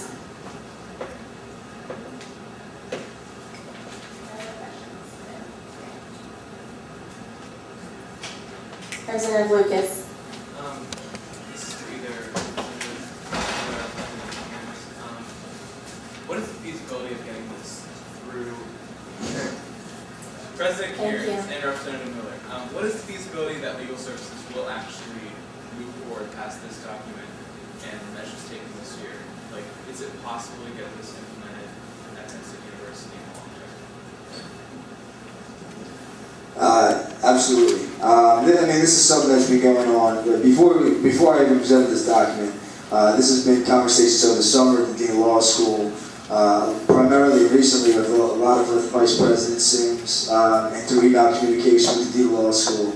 There's been presentations made to the President's Council about this from Damon, and it's basically right now at the point where the law school knows it's going to happen, the administration is very familiar with this going to happen, but it needs to go from just my mouth to an official document of the UPUA. It's going to take a while, as it just takes 4 to 6 weeks to even create a program, have HR approve it, and put in a specific salary range for that position. And then you'll have to do a full candidacy search. You'll have to get the internship credits approved for Dickinson School of Law students. So it's not going to happen this semester, but I think the timetable should be that it should be up and running by probably the second half of the second semester. With the goal being that it's up the second half of the second semester. When students come back for the fall next year, they'll see a full legal service clinic up at Penn State University. Representative Lombard? I saw that you have office space listed with very specific rooms. Where are you intending on having this office? It is very specific, and I think these are necessary, and these are through conversations and kind of what I described as from other universities, how they do it. Space is definitely, that's something that Vice President Sims and I have talked a lot about, and that's something that for the student affairs that I would think that they would provide the actual space. There's a couple of options that have just been thrown out. Buki's an option, there is some space, probably put in Buki. Right now there's probably a space, although that's a pretty bad building. And there's some other spaces which have some open room that we could originally house this in. But as far as long-term plans, I see this as more as a long-term thing, a long-term plan of the office space. In the short term, we probably won't get all of this, but this is more of an idea of what it should be. Answer? Yeah. Other questions? Representative Plum? I have 2 questions for you. The first is, did you model this document after any one university in particular? And the first question is, did you model this document after any one university in particular? The second question is, what would be, I'm thinking Venn diagram right here, what would be the relationship between this service and current UPUA legal affairs as it stands? To answer your first question, after one university, no. I would say a lot of the general ideas are in line with the University of Indiana. But as far as I really decided to take it beyond that scope because their program's been around for a while. I don't know the exact year. It started sometime 25 years, I would say. Yeah, it's 25 plus years, the exact number I forget offhand. But I also did research a lot of other universities to see really, especially when it came to subject matter of cases. And the short-term and the mid-term cases are really aligned with almost every university, except for deportation and immigration. And that was one I put in there because I really feel it's necessary with the high number of international students that we do address those type of cases as well. But really the short-term and the mid-term are aligned with pretty much every clinic, whether they have 1 lawyer or 5 lawyers. The midterm and the long term are really in line with clinics that are larger in nature. The Michigan States of the world, the Indianas, who might have 2 or 3 lawyers or even 5 lawyers who can kind of answer this. I never see this really going into an area where it deals with all criminal offenses, felonies, for instance, or I don't see this necessarily dealing with all of that, the all-encompassing, anybody can get a bailout. I see this more as really dealing with, at the most, maybe some misdemeanors, and that's probably the long run. But it's mostly kind of issues outside of the criminal system that are kind of civil in nature for the most part. Other questions? Oh, sorry, I didn't answer the second part of the question. My apologies. As far as working with UPUA Legal Affairs, I feel that this is definitely a benefit to them as a whole. But there's definitely going to be issues that people are going to come to this legal clinic, I feel like, because they're going to say free legal services without an attorney.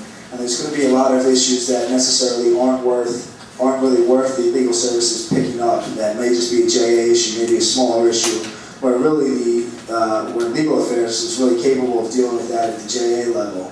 And I think they've shown the number of cases and their success rate that they are able to do this. And I also see this increase in the number of cases a great amount because people are going to come in and And there's probably initially, even with only one attorney, there'll be a high number of cases, and we might not be able to deal with the high demand.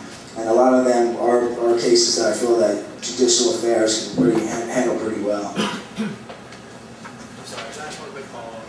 So there is no predetermined segregation by case time to go to the different boards? As far as what? What I mean to say is, in your vision of this program, you don't have in mind any differentiation of where a case will go, either to this new board or to UPA legal affairs based on what type of case it is. Well, legal affairs is only able to deal with judicial affairs cases. So at no point will they deal with anything that's of a legal matter, such as anything beyond JA. What I see happening though is that students will come in with a JA matter and come for legal advice. And it's just going to be a situation where legal affairs is able to deal with that. At no time are they allowed to offer any advice as far as any type of legal advice beyond just JA cases. So that's the only type of cases I see them dealing with. A lot of times that is a lot of different issues, but really any legal matters will have to go to the attorney if we're able to see them. Does that answer your question? It does. Lieutenant Harrison? Am I correct in saying that it is? Am I correct in saying that it is the UPA Judicial Affairs that deals with our JA hearings, but that the new Office of Legal Affairs, or however you want to, UPA Legal, and then the ones with the lawyers cannot actually be used in that setting because they can't be used to go back against the university. Am I correct in saying that? Could have said that myself. President Schmidt? I noticed on page 3 you have equipment and costs. I see you have the cost, how much all these attorneys and such will cost, but how come there's nothing for copier bags, chairs, attorneys' desks, and all this other stuff? There's going to be startup costs associated with this, and this is kind of a guide document, I would say, and I do hear what you're saying as far as maybe there should be, but I feel like a lot of this stuff can be provided by equipment that the university already owns. It's kind of like when a student organization, they donate, or when somebody else, a new administrator comes in, they provide them with new furniture. I feel like the university could probably get this together, this type of stuff, and it's not necessarily, these costs will be associated with the initial startup, but we'd have to really see what would have to be fronted from the activity fee end, and what can just be fronted from things that are already owned. Because I think most of this stuff, it'll necessarily be handled. And if you want to put something in there to amend that to basically say that, I wouldn't be against that. So I hear what you're saying now. President Miller? I completely agree in number 1 of the 10 review that GSA and UPA should say that they're going to have proportional representation. Do you think if you should put an exact number in there now, or do you think saying proportional representation in this document would be the time Proportional, I mean, you can say proportional as long as there's another follow-up document that will outline, I guess, the membership. And that's really up to the assembly, but in my opinion, that's, as long as there's another document to say exactly how it'll be set up, and that can come down the line, then I think that's okay. Final question, President Harrison? Is GSA or any of the other organizations listed on the candidate review? Just GSA. Are they going to be providing financial support in addition to UPA providing financial support? Yes. To be any part of this board, and that's something I would have stipulated if it doesn't implicitly say that or explicitly say that. That they would have to provide financial backing to be part of it. And from my conversations with them, it seems that they are on board with that. Specifically speaking with Alfonso, the president. So. Okay, and with all that said, move into discussion on Resolution 12, Representative Karasik. Chairman Crivello, does the steering have an amendment they're proposing on? Yes, we do, Andrew. And I do apologize, this wasn't written down. I'll get to why somehow my report didn't get sent and emailed you guys. But the steering committee did discuss this document obviously Sunday evening, and thought it would be best to stipulate in the document that those range of figures aren't us authorizing that money to be spent. So with that in mind, the steering committee recommends, and I so move, that on page 4, line 20, the following amendment be inserted. No monetary figures contained within this resolution shall be construed as a spending provision. That's pretty much in spirit with what the steering committee said. Unfortunately, I don't have the exact wording, but that should suffice for now. Okay, is there a second? Second. Any objections to that amendment? Do you want the secretary to read it, or? Yeah. Alright, on page 4, line 20, it should state, no monetary figures contained within this resolution should be construed as a spending provision. Regarding all those numbers that are in this document. You get that? Okay. Any objections to this amendment? Okay, great. Moving on to further discussion on Resolution 12. Representative Lohner? This is something that I think we've all been hearing about for a long time. And as earlier tonight, Representative Karasik said, the system worked because someone came into the office and with a proposal and it ended up at this meeting. And I've had constituents come up out of frustration with other with legal affairs and some things because they can't get because legal affairs deals exclusively with judicial affairs and other things that they're frustrated about. And I think that the spirit of this and the long-term outcome of this is going to be really beneficial. And I'm glad we're taking care of it now, but I'm also disappointed that we don't have this already. I think it's almost absurd that Penn State, which is so huge, doesn't have a program like this already. So this document certainly has my support. Further discussion. Representative Miller? Just in line, put it in the number 1, the candidate review. Oh, I'm sorry. I move to amend just line 31 to read. What page is that? Oh, sorry, page 3, under number 1 candidate review. That the legal services board will be made up of the following invited participants: Vice President of Student Affairs, the Dean of the Dickinson Law School, a representative from the local bar association, and the GSA and EQA both having proportional representation based on their constituencies. Can you read that again, please? The legal services board will be made up of the following participants: Vice President of Student Affairs, the Dean of the Dickinson School of Law, a representative from the local bar association, and the GSA and the EQA both having proportional representation based on their respective constituencies. A representative of what? GSA and EQA. I thought you said A. Oh, a representative of the local bar association. Okay. And then part of GSA. And can you repeat that one time? From the GSA, EQA, sorry. Yeah. So it's representative of the local bar association and the GSA and the EQA both having proportional representation based on their respective constituencies.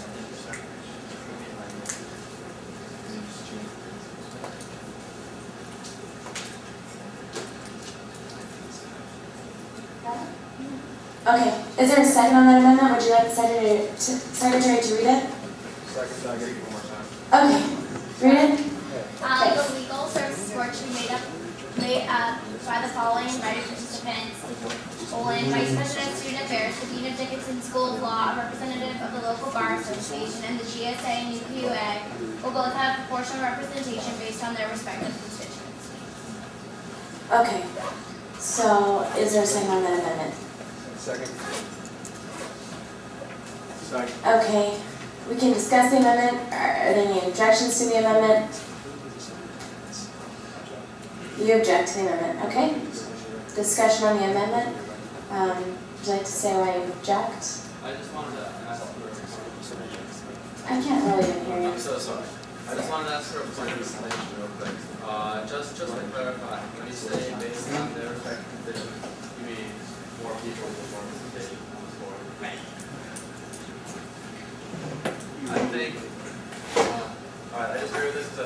single class, basically.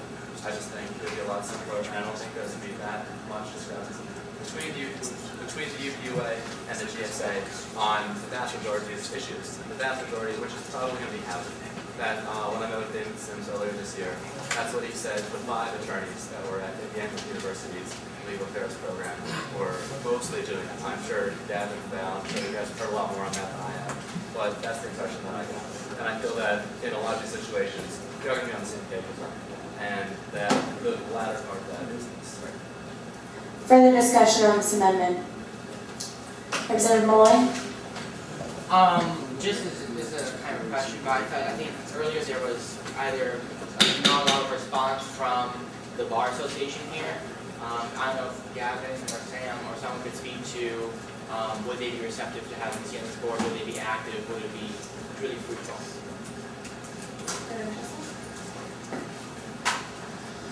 The idea for the Bar Association wasn't my initial idea. In meeting with Damon, it was something that he thought about admin, and I saw the reasoning for it is the local bar association would basically be making sure that they kept up with the standards of what it means to be an attorney and that they're really following procedure. And that would be their reasoning for being there, and really no other reason. So that's the only purpose of having it there. 100% will they be there? I don't know, but the idea would be to make sure that they will be there down the line next semester when this does launch. So that's the overall outlook. Further discussion on just this amendment? Representative Bush. May I answer the question, Representative Paul? How do you foresee, you explained about being on the same page, but how do you foresee the representation that making a mess of things? Like, what is your reasoning behind that? Well, I mean, I realize that this is just a guiding document, but I feel that making a statement as bold as that without any following justification or clarification how it would really be gone about, I just feel it almost puts, I think it puts a measure of distrust into the document itself, if that makes any sense. No? You could rephrase the question. Okay, you said it would make a mess, okay, to follow up on what you said, how would that create distrust? Would just establish some guidelines which should make the document seem stronger, that there will be proportional representation to make it fair that both GSA and the university undergraduate body are equally represented on this board? I just think it's unnecessary because I feel like it's putting precedent something that doesn't necessarily have to be there. And I realize a lot of people here don't necessarily like these amendments, but I really feel like it's in the best interest of the university that we are representing to consider what will be best for not just our constituents, not just the people in the neighborhood of design, but for all of Penn. And there's one other thing. Also, in the amendment, it was changed from invited guests to participants. And I don't know if that would necessarily force people to actually participate, like a member of the Bar Association who might not want to come. Representative Miller? Just to speak on the justification of why I proposed an amendment. In terms of participants, invited guests to me felt a little pretentious that we're inviting participants to the local bar association to be there. And I mean, while that may be the case, I just felt like participants put everyone on equal ground and no one was inviting anyone else, because everyone could be a part of it. In terms of proportional representation, I see where you're coming from, but I foresee that graduate students have very different needs than undergraduate students, and that just based on numbers, a lot more undergraduate students might potentially be utilizing these services than graduate students, and to make sure that the proportional, I just think the graduate students tend to be older, they probably have a lot of different needs and they're coming to these lawyers more than an undergrad might, and I just feel like having proportional representation based on who's using the services, and maybe it should be changed after data is taken for the first couple of years to see what the numbers actually are on who's using these lawyers, but I just think that it would be a good safe thing. That's kind of Representative Karasik? I'm having a really hard time hearing everyone. I don't know if that's just me, but Here's the sperm. I'm loud, so I don't think I know we won't have a problem with you. Yeah.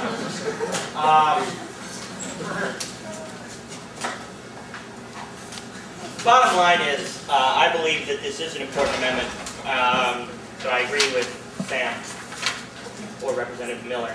Just please you, Thank you. Madam Vice President. Pleased. This is an amendment that provides this Legal Services Board with student control, and therefore it allows these students to have, once again, a proportional number, which I do believe is an important thing. It's something that we've echoed in basically everything we do, including even UPAC, whether you like them or hate them, has even echoed a proportional number between GSA and UPUA.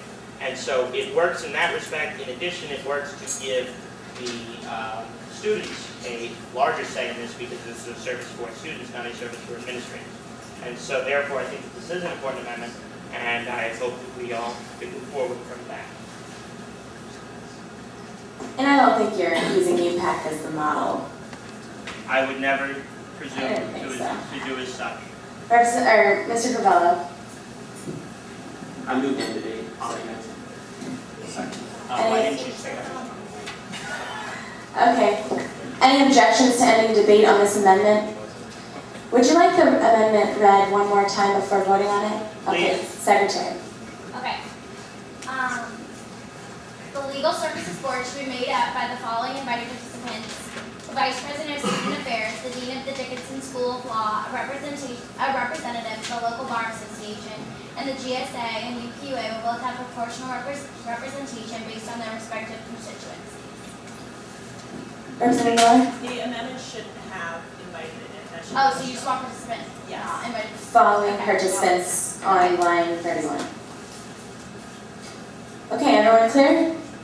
Ready to vote? Okay. Can we just do a show of hands on this one? Affirmative, raise your hand.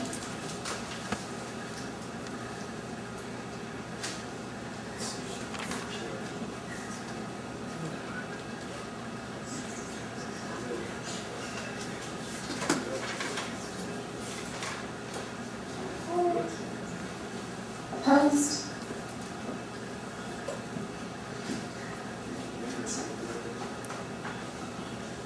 Abstain?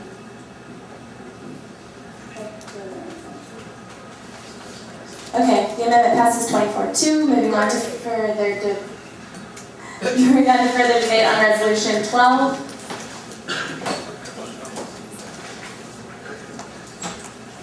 Representative Barr. I would like to introduce an amendment to move summary offenses from midterm to short term. Okay, what page is that on? What It number? is on page 2, line 17. And I guess just move up to 13. You'd like to move line 17, bulleted summary offenses, to line 13, Yeah, or just anywhere up in the short term. below signing job offers? Yeah. So basically 14. Okay, do you have any kind of rationale? Well, I feel like that's what people want to use this for a lot. I feel like that's going to be what people want to use this for a lot. I mean, because I think, isn't underage drinking a summary offense? And I feel like that's like one of the biggest things that people here do. I mean, I feel like that currently judicial affairs deals with that a lot. And I feel like that's kind of, from my experience anyway, from hearing things, that's what people usually go to judicial affairs for and go to the UPUA legal affairs people for. So I feel like we kind of want to get that done right away, because like that's going to be the busiest thing lawyers are going to be dealing with. Is there a second on that amendment, Representative Miller? Any objections to that amendment? Okay. Representative Lurch? Yeah? I disagree with that, because Gavin mentioned earlier how with UPUA judicial affairs, he wanted, well, that's in a judicial affairs thing, then let them handle that for right now, because, you know, you see short term here, there's only going to be one attorney. He's going to want to deal with, you know, renter issues, debt and loan, these other things that judicial affairs don't work with. And there's only one guy, there's going to be, even if not a huge demand, still demand for these other issues. I just feel like summary offenses for the short term should not be a goal. Maybe when there's more staff to handle the overflow of these, But for right now, let judicial affairs handle that and be even, the more legal issues that are up to, let that up to the attorney. Okay, further discussion on this amendment, Representative Malloy? I am for the amendment because I do feel that, the reason why legal service, UPUA, Legal Affairs works with summary offenses is that usually the police and the university, there's action taken on both levels, both at the police station downtown, and then the university also comes in and imposes their restrictions, as whatever it may be. And summary offenses, although it doesn't sound too severe, it is one of the most common things, and it actually can carry jail time. So I do think it would be serving the students best to move this into the short-term category. Perhaps look at some of the other things to move those down if it's going to be too much of an issue. But I feel that students would really like to see help in the off-campus aspect of being prosecuted for summary offenses. Representative Knock? I have a question directed to the legal affairs representatives here. What's a summary offense?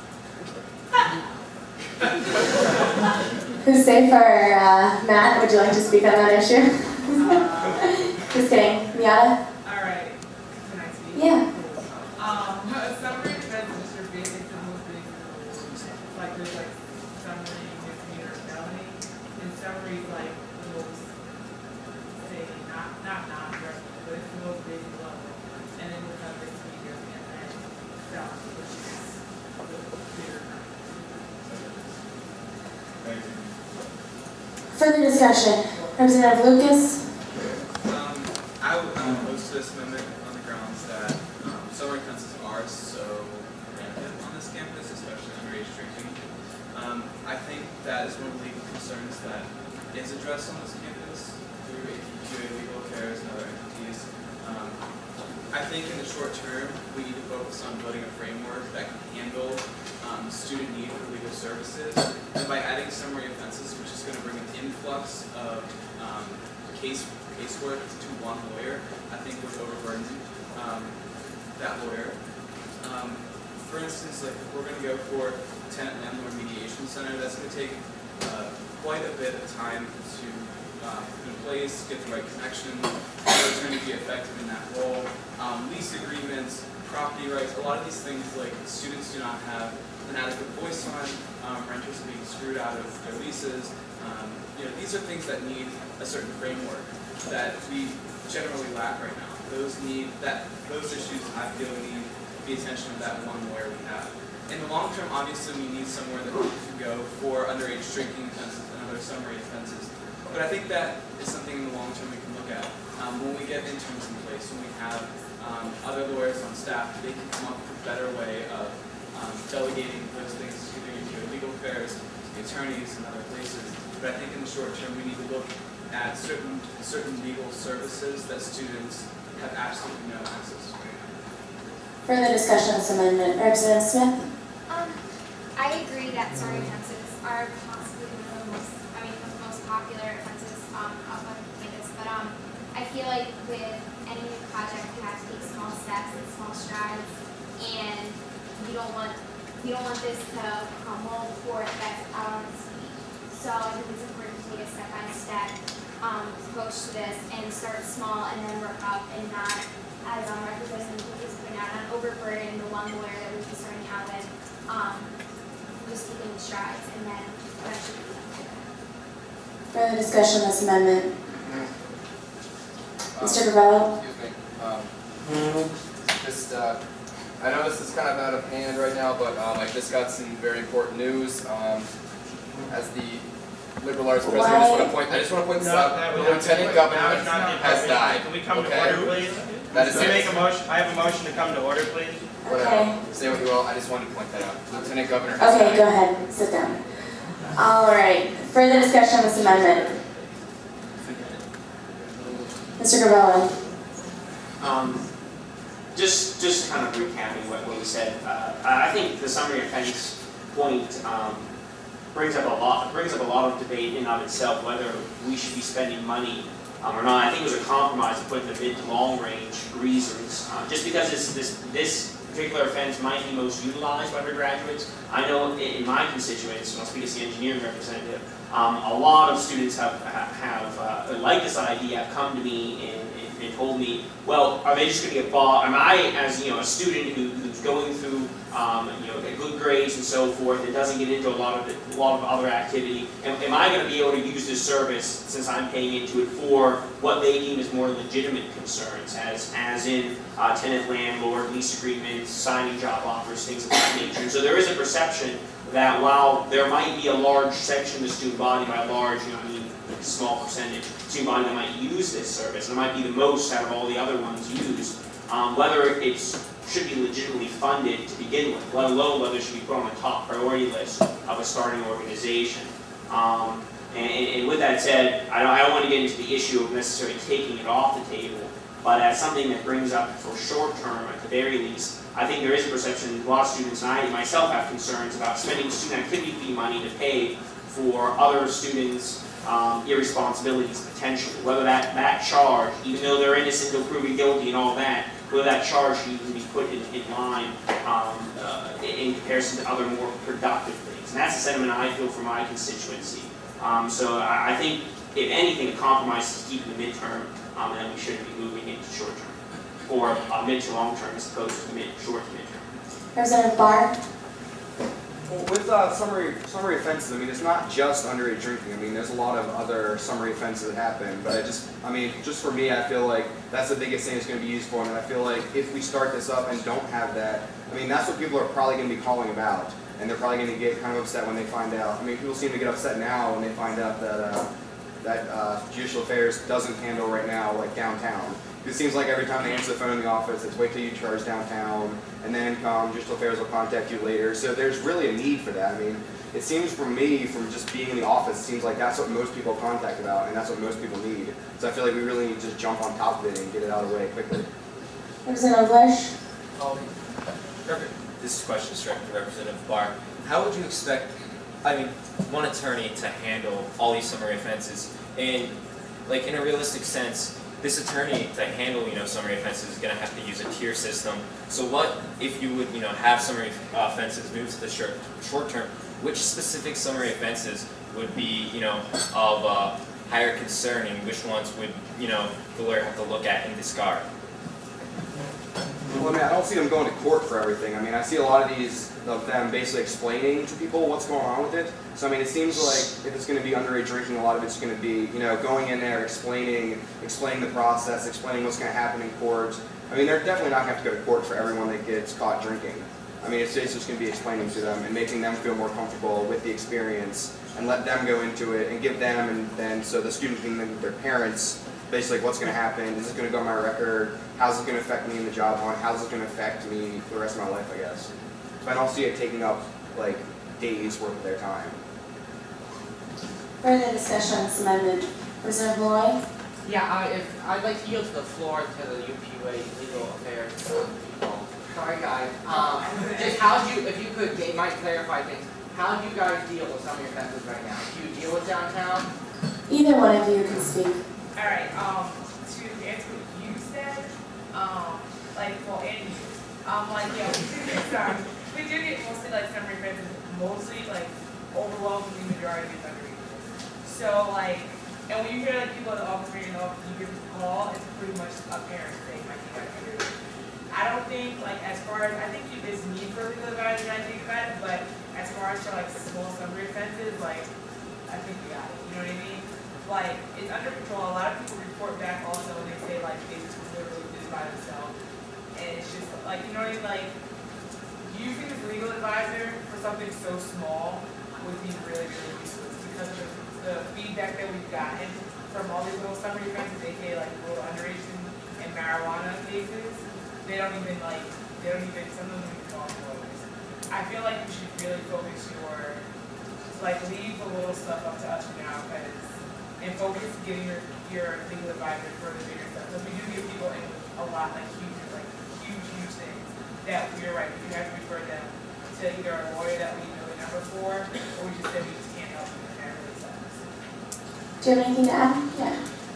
As an example, just build off what Giannis said, everyone knows the riots happened in Ohio State downtown a couple weeks ago.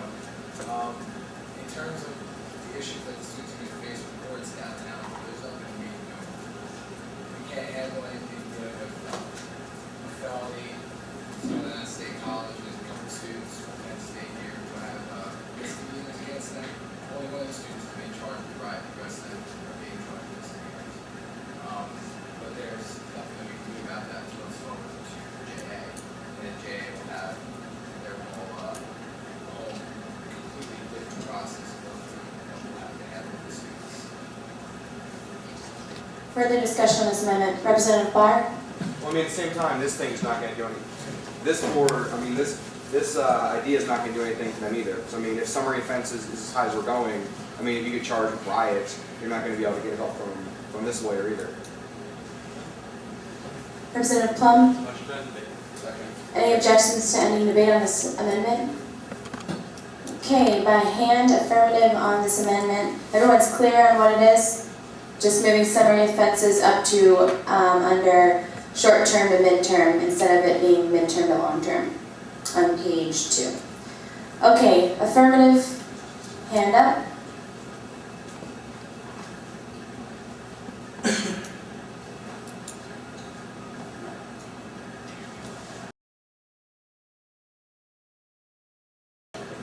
Abstentions?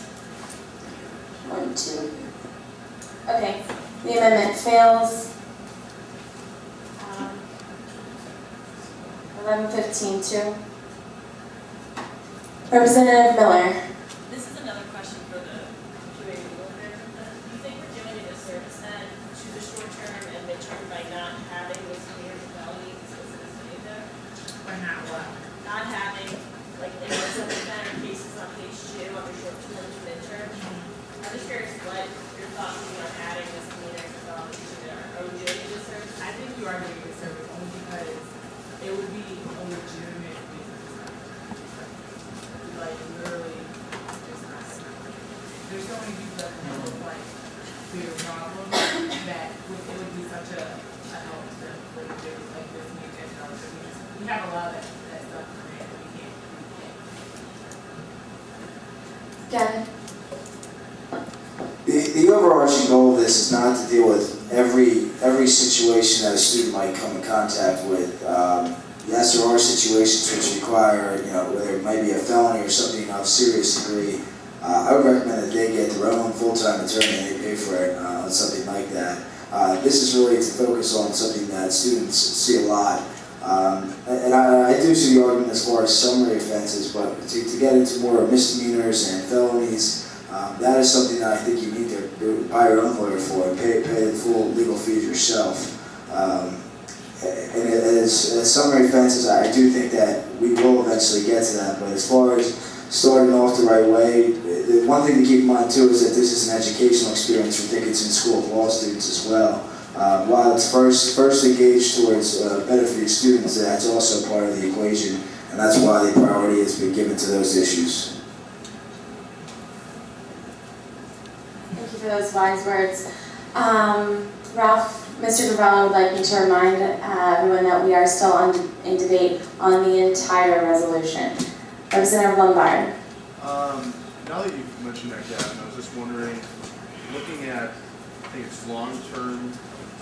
Mr. Gravello would like you to stand. Oh, I'm sorry. Wow, that's different. It helps. I can hardly hear. I'm going deaf, I think. Looking at long-term instances, different cases could possibly be heard with like marriage and divorce and things like that. I was just wondering how many cases such as that are actually brought to legal affairs already, and then also I'm just wondering for different situations like marriage, divorce, and also wills, the amount of time that would go into attorneys like researching and helping those people. Is it worth them doing that rather than them focusing more on what a regular student issue would be? Like, is there time being monopolized from that? What do you think? Yeah, that should have been asked in question period. Sorry. Okay. Would you like to answer? Okay. I think there's definitely valid concerns, and that's also why they're not the immediate. I see the midterm, long term is more issues that, for the most part, non-profit, marriage, wills. Those things would take up a lot more time than obviously some of the other things. But really, I mean, by that point, we should also have 3 attorneys on board, and so they should be able to deal with a large load of cases. We'd also have it. I mean, it also calls for 16 interns, and we have 3 attorneys, and those would be law students. So we should have the adequate people to do that type of research and have that infrastructure set up. So I mean, it's just not those 3 attorneys; it's also a 16-person staff to do that.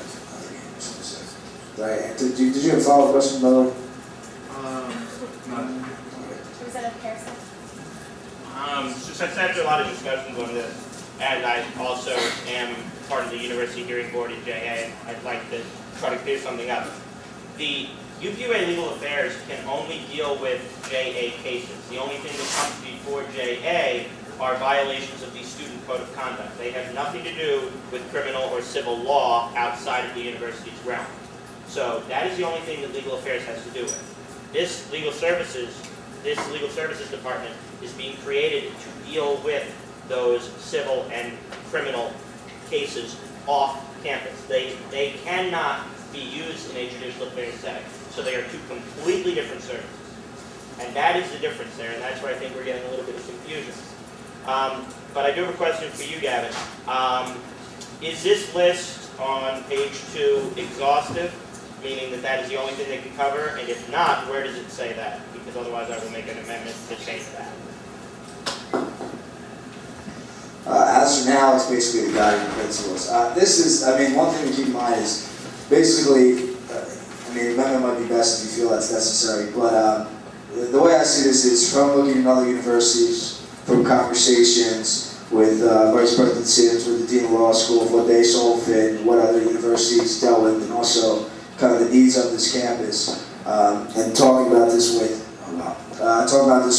Steering Committee and Governmental Affairs. These are some of the overarching principles that we felt were best. This isn't a final document. This is more of giving the power to go out and pursue this. And I think that before this is all finalized, we need to have an official policy, obviously. So while I understand a lot of these questions, whether it should be midterm, short-term, long-term, I think we'll have another chance to really focus on that in the future. Representative Miller? I know this is just a guiding document, but I'm just really uncomfortable with, if we're going to enumerate services to the degree we're talking about car purchases and house purchases and things like that, not having misdemeanors and felonies in there when there's such a clear need of that from students who really have nowhere to turn if that happens to them. I'm uncomfortable not putting that in the enumerated list of services. I don't know though whether short-term or long-term. Representative Malloy? I'd like to offer a simple comment. I don't know if it was already mentioned, but contracts as opposed to contacts. Where is that? That's on line 16 Right. of page 2. So I don't know if any of you So just a friendly amendment? Yes. So contracts, yes. not contacts.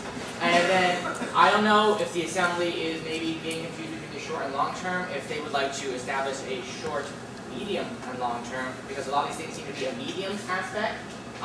So maybe someone might want to look into doing that. Or not. Ms. Olson? I know, I'm hard. I realize I have no place to bring an amendment, but I wonder if it might be helpful to consider setting all of this in the terms of education. So this lawyer exists to help educate students in their legal services now for the future. So, like thinking about wills. The average 18 to 22-year-old does not think about a will, the average old fart does. But if I had known at 18 that I could have gotten help setting up a will, so if there would be a way to kind of frame all of this in the context of education, then it falls under student government maybe a little more closely, and then it would help as you're, even as you're looking for candidates, to help them understand that this is an essential teaching position. Representative Smith? I don't understand that there's going to be like following whether or not this passes or fails, if it should pass, if there's going to be a more more so suggestions and guidelines? Yeah. Yeah, this is kind of just empowering us to move forward with this. This is necessary to keep going with it, but there can be another document really laying down a law. Yeah. So as of right now, these are just like, it's not that they necessarily need to be included in the final. Right, like Gavin said, guiding principles kind of thing. Was it a bar? I mean, another thing we're going to have to look at for definitely the short and long term is going to be whoever we hire isn't going to be able to cover everything on there. I mean, like in the short term alone, I mean, deportation immigration is like a whole separate field of law. So that someone that works more with like lease agreements and stuff is honestly not going to be able to like fight for you to stay in the country, because I mean that's completely different. So I mean, what they're going to be able to do short and long term is really going to depend on who we hire as an attorney. So I mean that's going to be the guiding principle, whether or not we think that, I mean, deportation short term or long term. I mean, if we don't hire someone that's good at it, we're not going to be able to get it anyway. So I mean, I feel like it's kind of arguing over points that aren't going to really make much difference in the end anyway.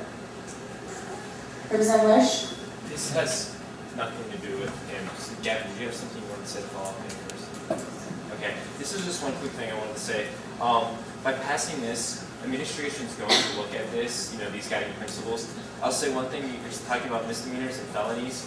Felonies carry a very, very negative stigma with them, and I do not think that the administration is going to want to put funds into something where they're funding a lawyer to defend somebody that has a very, very negative stigma attached to them. That's going to give the university, administration might worry that might give the university a, I don't know, attached to that stigma as well. It might carry on over to the university. So you have to be careful with putting felonies, because felonies include arson, burglary, assault, things like that. So those are definitely things that the university is not going to really want to associate itself with, associate its funding with. So we have to take that into consideration as well. This document is also to get university administration rolling so this can become adequately used by the student body soon.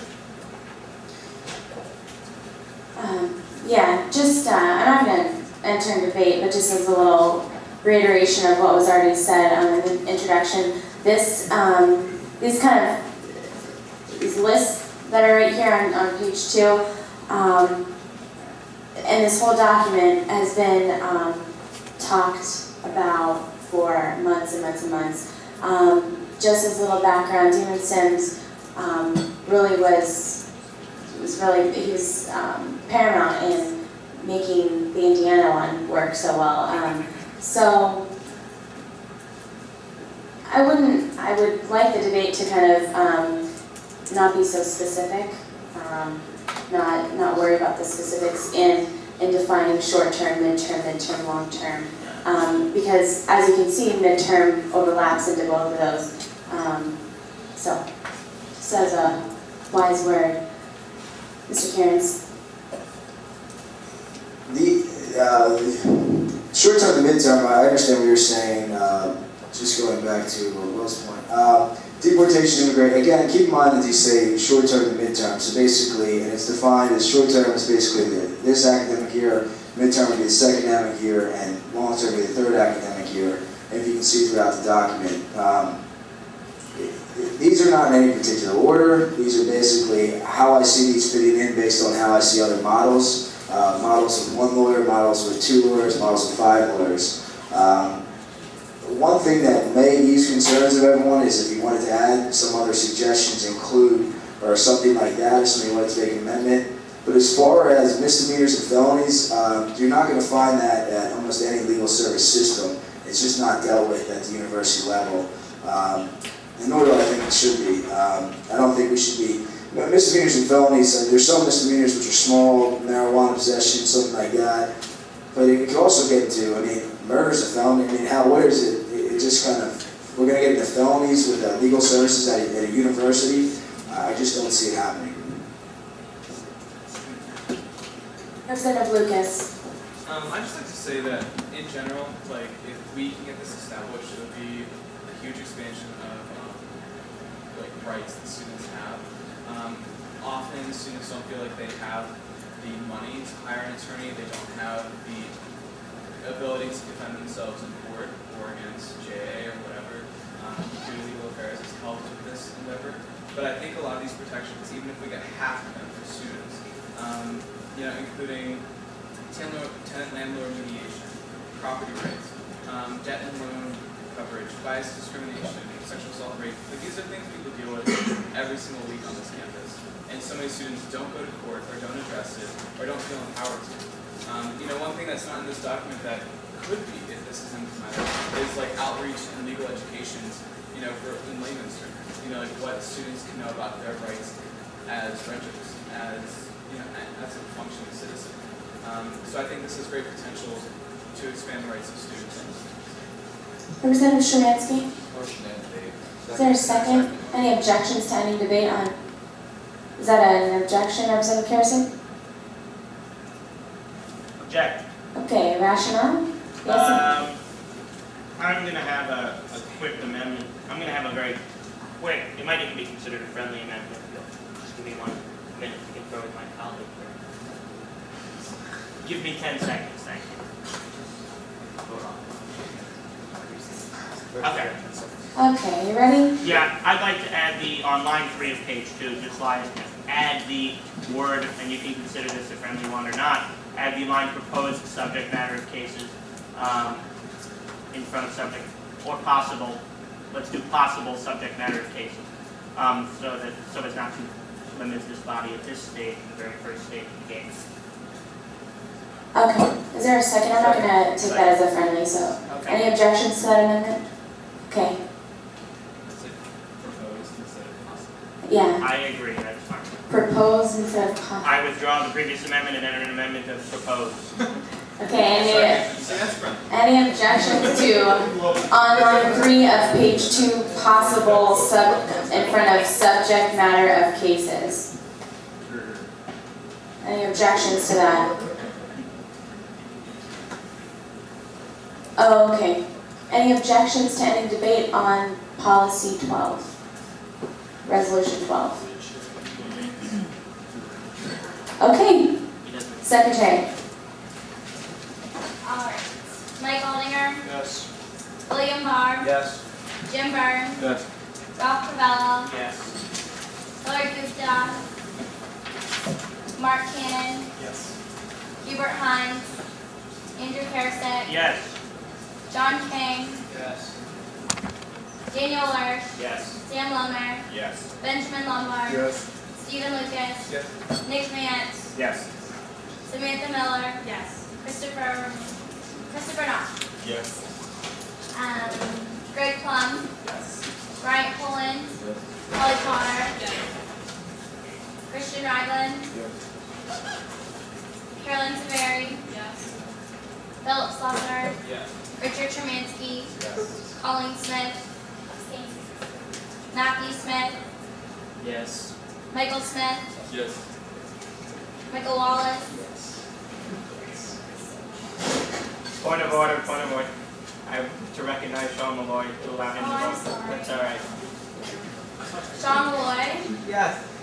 I'm sorry. Yeah.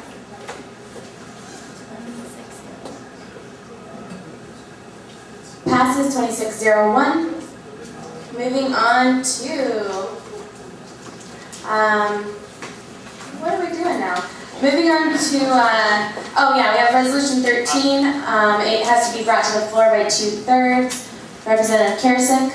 In order for this to actually be done, technically, we would have to have a motion to suspend the rules. Right. Because it was not brought to the assembly during the adoption of the agenda, and therefore does not appear on the agenda. Okay. Why is that not correct?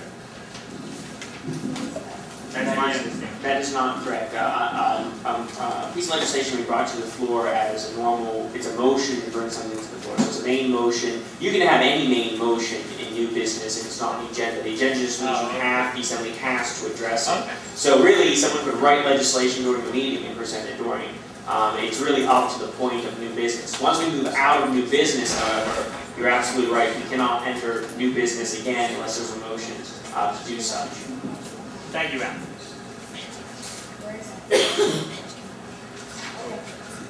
All right. With that said, policy 13. Does anyone want to introduce this? Resolution 13. Why did you say that?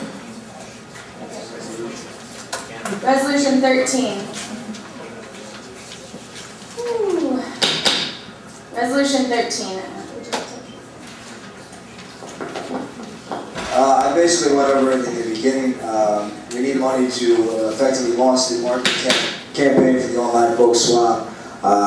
This calls for $500 and 20 column inches to be allocated for that for the fall semester. Really, this is really important, and again, I wish I would have brought it to some type of committee beforehand, but it became clear to me that with the November 17th deadline and the launch date really important to the overall success of this program, that we needed to get this up and running and have a really fresh start. It is likely that we'll have to do some type of campaign again in the second semester, but at that point the budgets will probably be divvied up by committee, and we won't necessarily have to bring stuff to the floor again. So feel free to answer questions.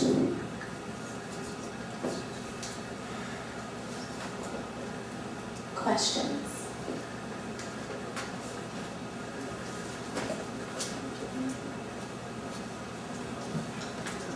Representative Miller? Does the $500 maximum include both the 20 column inches and the direct marketing? We pre-purchased 118.5 inches. It doesn't say that. We pre-purchased 118.5 inches this summer, and that would just 20 inches would come out of that. And in addition, there was $500 extra. Further questions? Representative Knock? If this resolution passes, how quickly will we commence this advertising campaign? This Sunday, the executive board meets, at which point we would begin commencing the campaign. Actually, we'd have to start before that as far as formal plans. In order to get in the on-campus mailboxes, you first have to pre-approve. You first have to get your flyer pre-approved. So basically, we'd have to get the design up and ready. We'd have to notify them that we would be submitting something, at which point, hopefully that could hurry up the process. And this Sunday, we could go over some sort of design for the on-campus flyers. As far as the column inches, that could commence immediately. But really, with the November 17th deadline, we probably want to wait until it's actually launched by that day. We also want to be careful too, because if there's already a news story out about it that day, it's not necessary to run column inches that day. I think this needs to be sustained in people's minds, because I don't think that people will begin utilizing this until the end of the semester and the beginning of next semester. So I think this has to be a constant campaign. Further questions? Mr. Val? Being that the column is already prepaid, and just looking at what $500 maximum is supposed to be used, it looks campus mailbox line is the only direct cost. I was wondering how $500 is going to be used for, because that seems like an excessive amount. Because I don't foresee this being a one-time deal. I foresee this being constantly, people being bombarded with this information as it's being out. A one-time flyering campaign, the mailboxes would probably cost about $60 to $70. But if you constantly do it and constantly keep it fresh in people's minds throughout the first semester, I think it would cost a lot more. That being said, I am not against the idea of amending that number, and it's really a maximum, so anything that's not spent at the end of the semester will go back into the pot, will not be used in the pot. Other questions? Representative Malloy? Yeah, what, line 5, well, 2 line 5, so I guess it's line It's a couple line 5. 25, I think is what it is. So in addition to the UPUA may also seek further funding from outside units of the university. Could you clarify that? That's kind of an ambiguous statement. In regards to the campaign, why do we need to go outside of the outside of UPUA? I guess I'll attempt to answer this. We're attempting, and I advised Adam to contact various individuals in marketing, leading within student affairs, as well as IPS marketing, who are supposed to be helping us to some level on doing this, it seems that the amount of support that they're willing to donate seems to continually, every email I get, it seems to be drawing back. But the idea is that this was, since it is a university-owned entity, they didn't let UPUA necessarily own it, it's a university-owned entity. We're more of an advisory role, an initiating role in that respect. It was supposed to be a collaborative marketing event. I believe Adam and Lewis might be working a little bit more to see what that collaboration will be. So there's a potential of outside, at least resources. I don't know about funding, but at the very least resources, I guess is what that line's referring to. From the university. Yeah. Thank you. Other questions?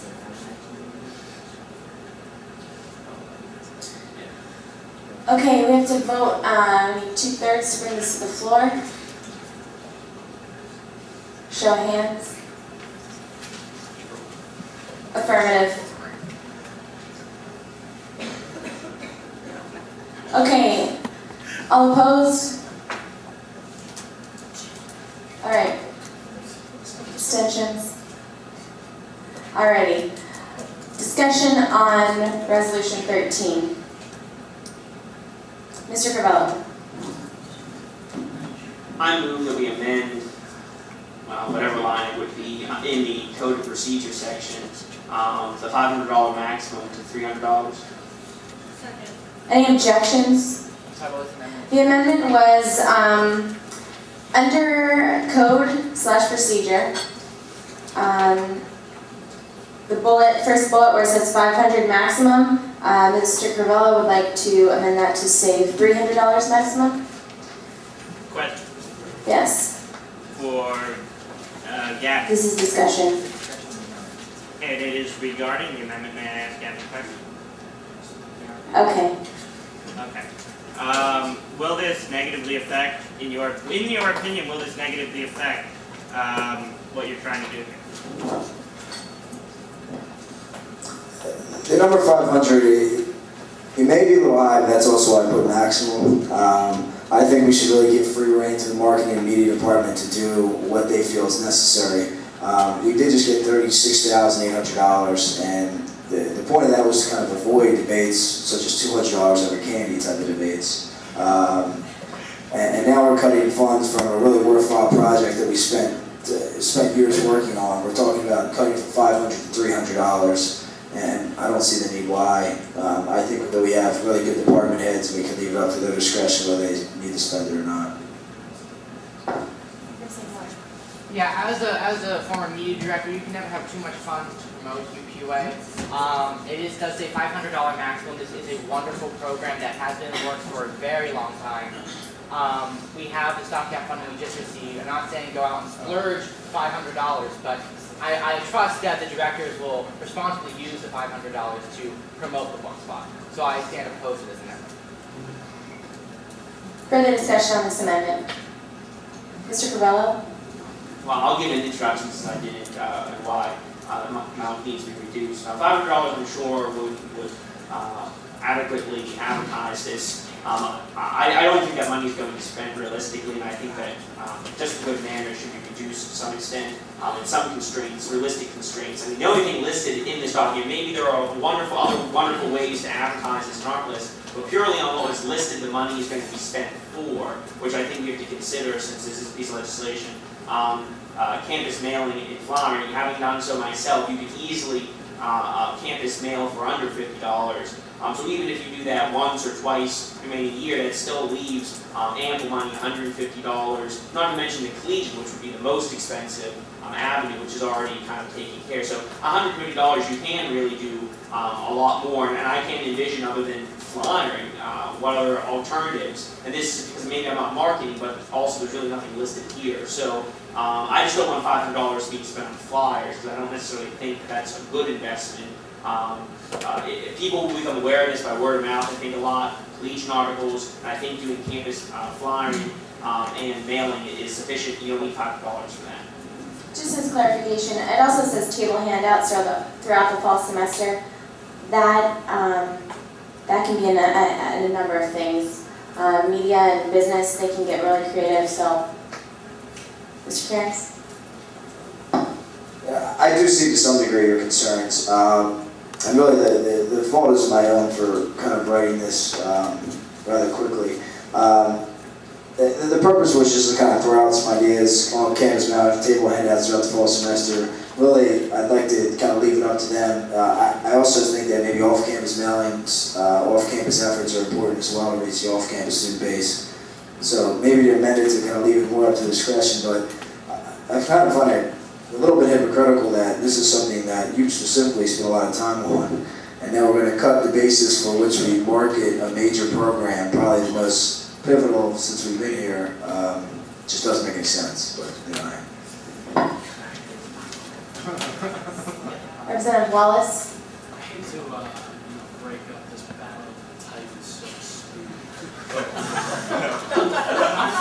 Maybe make an amendment to the amendment and let's settle at 400. We're just going to stick to the 300 amendment, and then you can move into 400 if you feel that's necessary.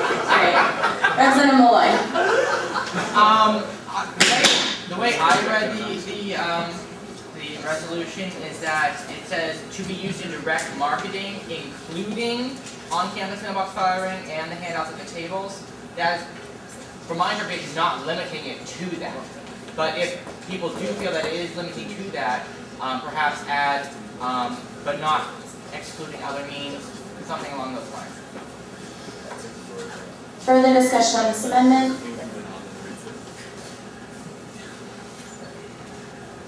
Representative Malloy.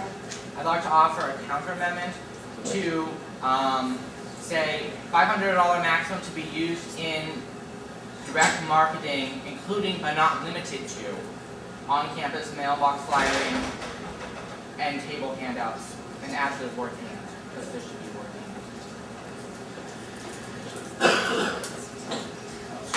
"and." Just because I told Representative Wallace the same sort of thing, we're just going to stick to the 300 and then we'll move into that. If you Okay, wanna so counter amendment on the table then, for one more time. Okay, great. Okay, so still the 300. Representative Barr. Motion to end debate. Second. Any objections to ending debate on this amendment? Okay, but all those in favor of this amendment, show of hands. Or are there any objections to this amendment? Okay, that is Wait, there are. I'm confused. What? We're voting on this amendment. So are we now, what? 300. Oh, you're asking in favor of? In favor of the 300 amendment. Show of hands. I lost my hand to that. 2. Okay, this amendment fails. Darn. Moving on to further discussion on policy or resolution 13.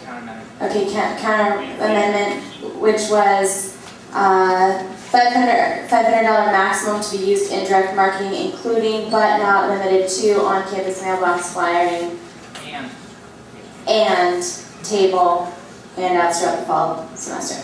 Discussion on this amendment. Any objections? Is there a second to this amendment? I'm sorry. Any objections to this amendment? Okay, great. Moving on to further discussion on resolution 13. Motion ended. Second. Any objections to ending debate? Okay, Secretary. Alright, Mike Aldinger, Yeah. William Barr. Yes. Yes. Yeah, okay. Jim Byrne, Yes. Rob Corbella, Sarah Donenberg, Hillary Gupta, Mark Cannon, Yes. Hubert Hines, Andrew Karasek, Yes. John King, Daniel Lurch, Yes. Sam Lohner, Yes. Benjamin Lombard, Benjamin Lombard, I'm sorry. Yes. Stephen Lucas, Yes. Nick Mann, Yes. Sean Malloy. Yes. That was faster. Samantha Miller. Yes. Christopher Knox. Yes. Greg Plum. Brian Poland. Kelly Potter. Megan Quinn. Christian Ragland. Carolyn Sperry. Philip Slusser. Richard Tremansky. Colleen Smith. Matthew Smith. Abstain. Michael Smith. Yes. Michael Wallace. Yes.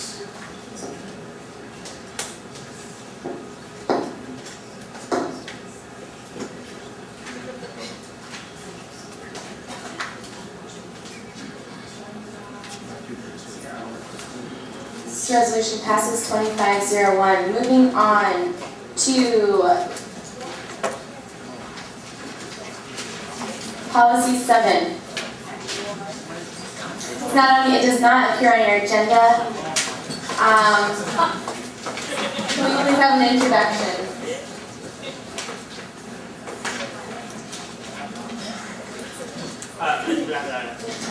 Representative Carrington? Do you want me to yield the floor? I yield the floor to Ian Vickery, since he is one of the drafters of this document and was the one that provided this document to us. Oh, okay. Sure. Or anyone in the executive board who feels they're qualified to discuss this issue. Cindy, I don't know if Cindy's left outside, so. Can we just speak up a little bit? The volume, the acoustics in this room are not what they should be. So this is a project for and it's actually starting on Monday, like next week, to Friday. And I'm requesting funding for posters, flyers, and markers and decorations. Basically what we do is we have a table and cement, and instead of let's say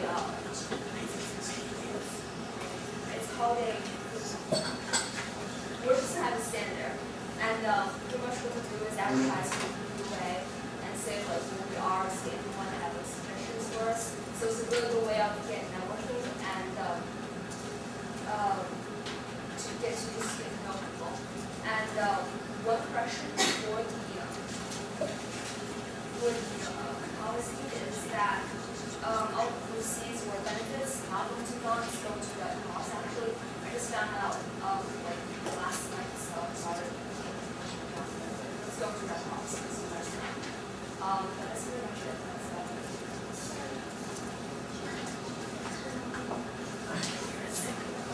Okay.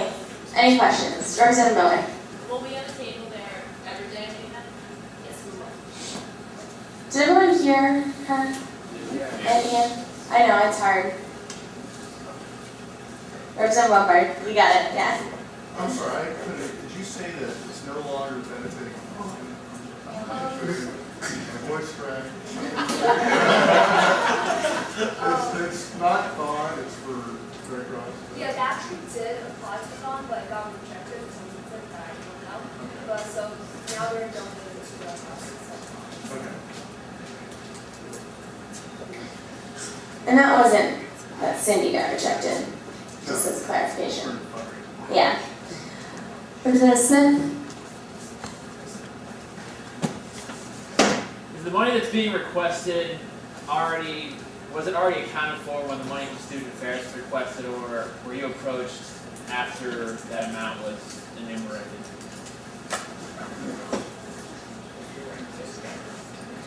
No, this is for my question. Let me answer. When I went over that, basically, the idea is that, and Ralph can attest to this, is that we basically kind of asked for $5,000 for the executive cabinet as a whole to do different initiatives. Something that I'd like to do, and I think we need to sit down this week at steering and kind of figure this out and then take the process. These type of documents, $60 here, money here, we basically, Ralph and I are going to go over the rationale of the money that we said when we met with the Student Affairs to get that funds, and then we're going to have a discussion between the chairs and the executive board, and basically each department and each committee will have their own budget moving forward so that we don't have to deal with these type of resolutions in the future. Follow up? So this money would, there's money set aside for the executive cabinet. The executive board. Executive board. And that's open discussion. That was the rationale. At this point, I'd say nothing is set aside for. I mean, there was logic that Ralph and I went through when we made decisions, but nothing's set aside. And if that's deemed too much, and if there's a need for other committees, I have no problem vanquishing money to the committees that are already up and running. So that is thought process behind that. I just have one quick question. Are you a member of the Chinese Undergraduate Association? Yes. All right. We're just asking questions? Yeah, Alright, first so- question. Well, the document's going to change to reflect the change in meeting money is going to be on the Yeah, the friendly amount just to the Red Cross. So where phone read is Red Cross. Exactly, yeah. Any other questions for Ian or Cindy or Gavin? Or me? Okay, so this has to be brought to the floor by 2/3. Please raise your hand at this time if you'd like to bring it to the floor.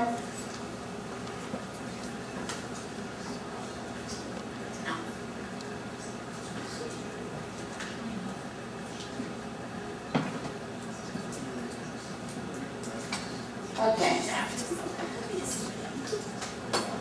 Okay, discussion on policy 7. Representative Malloy. Yeah, I've been hearing about this all week. My roommate has been adamant about UQA.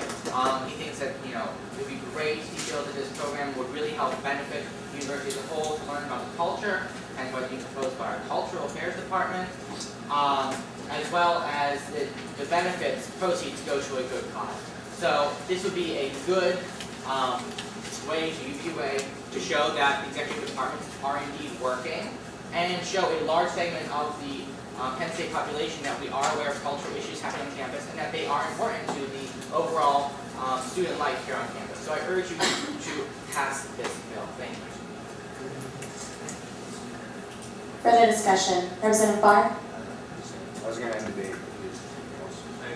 Mr. Cabello. I'll just clarify the funding issue. No overall budget has been proposed or presented to the Assembly, other than the UPAC requested money that was approved by the Assembly to spend in the areas UPAC already allocated.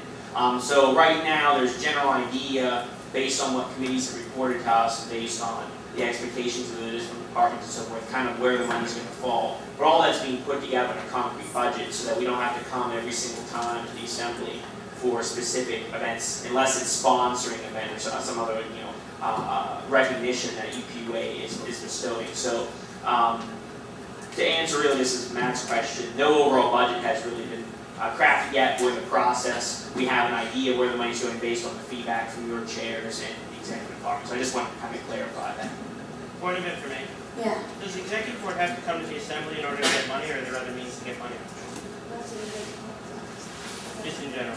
This body, the assembly is the sole entity responsible for allocation. What about you, of 3%? What? What about your 3%? Well, yeah, that is authorized by the assembly, so, in the bylaws. So either way you look at it, it's this body. Might be something to look at. Thank you. Representative Smith. Yeah, I moved to add an amendment to the document on line 5, which I can take up. It's fairly lengthy to Billy. Secretary. Sure, Secretary. On line 5, after $60, just have insert a comma, which will be counted against the funds claimed by the executive board for itself from those funds provided by the Division of Student Affairs, comma, and statement. Which should be counted against the funds inside of that. That's what I heard. Thank you.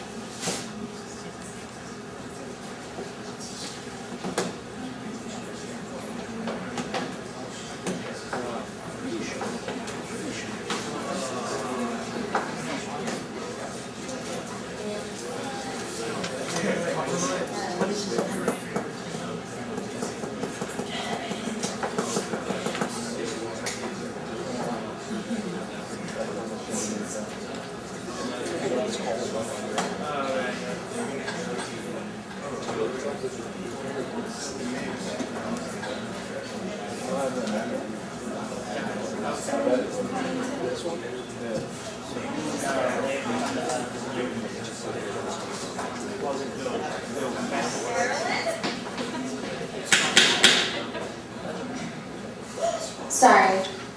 Okay, Secretary, can you read that amendment? Yeah, on line 5, after the $60, it will say, which which will be counted against the funds claimed by the executive board for itself from emergency funds provided by the Division of Student Affairs. Okay, is there a second on that amendment? Second. Any objections to that amendment? Okay, further discussion on policy 7. Motion to debate? Is there any objections to ending debate? Okay, secretary. Alright, Michael Oliver, Yes. William Barr, Yes. Jim Byrne, Yes. Ralph Cabello, Yes. Larry Gupta, Mark Cannon, Yes. Nicholas Hines, Hubert Hines, Andrew Karasik, Yes. John King, Yes. Daniel Lurch, Yes. Sam Loner, Yes. Benjamin Lombard, Yes. Stephen Lucas, Yes. Nick Mance, Yes. Sean Malloy, Yes. Samantha Miller, Yes. Christopher Knott, Greg Plum, Bryant Poulin, was that a yes? Yes. Okay. Kelly Potter, Christian Ragland, Carolyn Severi, Yes. Philip Slusser, Yes. Richard Shermansky, Yes. Colleen Smith, yes. Matthew Smith, Yes. Michael Smith, Yes. Michael Wallace. Okay, policy 7 passes 2501. Moving on to liaison reports. Graduate Student Association, Joanne Olson. Two quick things. Our Red Cross blood drive, we collected 80 pints instead of over our goal of 55, so that was fun. So if you were there on last Thursday, thank you. And then it was nice of Andrea to introduce the idea of student surveys, because we're actually doing one for graduate students about graduate student life, and then we will be having a discussion about stress in the workplace for grad students. So if you have anything that you think grad students should talk about when they're talking about themselves, just let me know.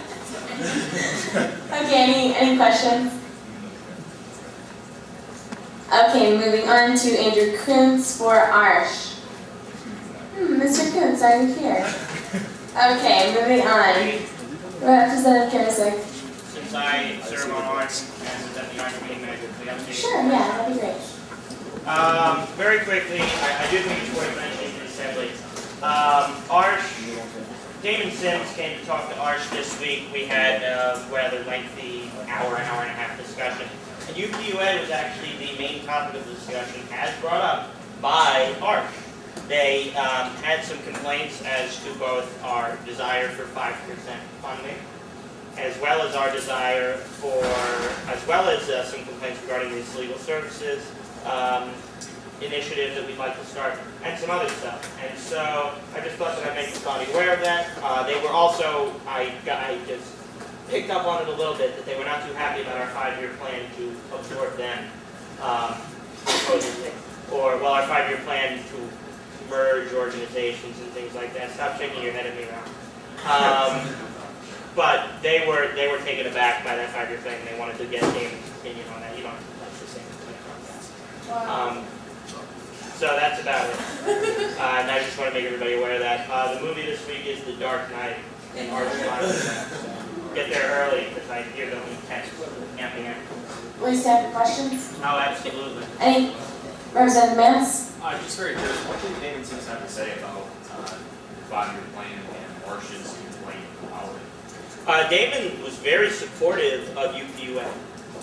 He was he echoed how this is the official body. He did not, this is the official body of the students. As far as money goes, he said that we need our own source of funding. The 5-year plan specifically, he did not really talk about that. I think Arsh was a little misinformed there, but I was impressed at how much he supported UPUA in a non-UPUA setting. Other questions, Representative Lombard? Specifically, what was their problem with the 5%? I guess they feel that we can't spend $250,000, and that's an exorbitant amount of money to spend. So that was kind of their opinion on that. Representative Knott? Oh, how does Arch feel about UPUA's opposition to the fees on use of condoms? I don't believe they're really aware of our opposition to it, because we haven't come out with an official stance yet. However, they are in favor of it. Most likely, I would say that is because they are not being charged that fee.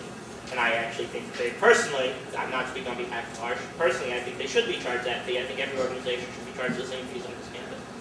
Equality means something still in this country. And therefore, they would probably be opposed to our opposition. Any last question? Okay. That's fine. Okay, moving on to item number 10, report by the association directors and staff. Chief of Staff. I'll make this quick. I got a few things I'm working on. I'm working on the executive board bylaws, which is the definition of what a president's commission is in line with policy 4, which y'all passed. I guess I'm also going to be looking at board of arbitration, since the thing with SOCC is a little bit stifled. We're still working on filling a few positions, but the bylaws are priority one. We're also going to start looking at elections commission applications. If any of you are interested, let me know. I'll be getting those applications out to the town development committee or into the money process. Questions? Representative Lucas? What are commissioner applications being distributed now? Hopefully within the week. I'm going to try to get them done by this weekend, and then internal development is going to handle the rest of the process from there on. Other questions? Mr. Cabello? Mr. Anderson, can you please remind the board, the executive board, and yourself to submit written reports to me? If you want them, if you want me to copy them, which I'm more than willing to do for you guys, send them to me by Wednesday morning. If not, we have a copy or paper in the office. But we really like to get that precedent established, even if it's a bullet point or two, that way you don't have to waste your time. I would remind the chair to have a written report. My apologies, we'll make it a point in the next meeting. Okay. Any further questions for Mike Anderson? Okay. Okay, moving on to treasurer report, Matt Schruff. He had to leave, but it is included in your agenda. Shoot him an email if you have a question about that. Moving on to Pierce Greek Life, like he told us last week, he's not going to be here. Moving on, media, Adam Crum. If you guys haven't noticed the last week or so, especially the last couple of days, we've been enjoying some good media coverage, especially in the Collegian.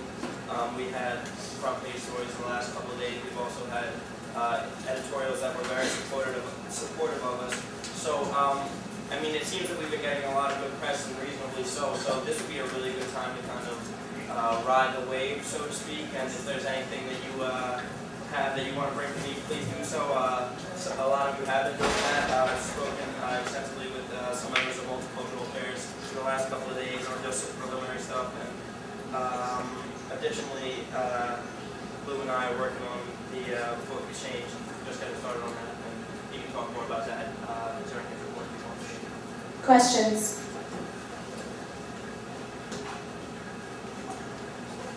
I have a question. Have you been put in contact with whoever is basically reporting on UP Way on the line 9.7? Yeah. No, but actually, Lou and I were just talking. I've not been in contact. Okay. Let's get that together. Let's get that together. All right. Other questions? Okay, thank you. Moving on to business. Lou. Alright, so after our executive board meeting this Sunday, the two fundraising efforts that my department is going to entertain this year have been reduced to only one fundraiser. Speaking with President Curie regarding our t-shirt sale. In lieu of the recent short-term funds that were allocated to us by the student affairs group, we felt that the initial investment that was required for the t-shirt sale was too risky and was not necessary given the funds that were allocated. So we have postponed that to the springtime if need be. We will be going forward with the flower sale, which will be occurring in the last week of classes here. The initial investment for that is practically zero. I'll be working with Mr. Vickery here on bringing some legislation towards the assembly next week, requiring some short-term, small marketing funds, similar to the resolution 1304 for you tonight. And I want to thank you guys for approving the $500 marketing budget for the exchange. And I'll be working with Mr. Ferrara, as he mentioned, and the individual for the exchange regarding that. Questions?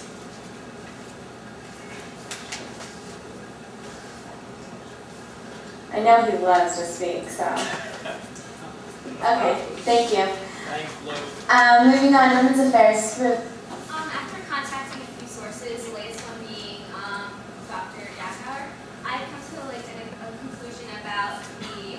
Life Choices program, which is basically that for now, everyone is pretty much sure that it's not, the old format is not going to come back, unless Big Cap is transformed into an overnight program. Michigan State, like universities like Michigan, Ohio State, Purdue, they all have that. And while this proposal is on the table, it's not something that's being seriously considered at the moment. However, we are having a web-based course for the incoming freshman class by spring 2009.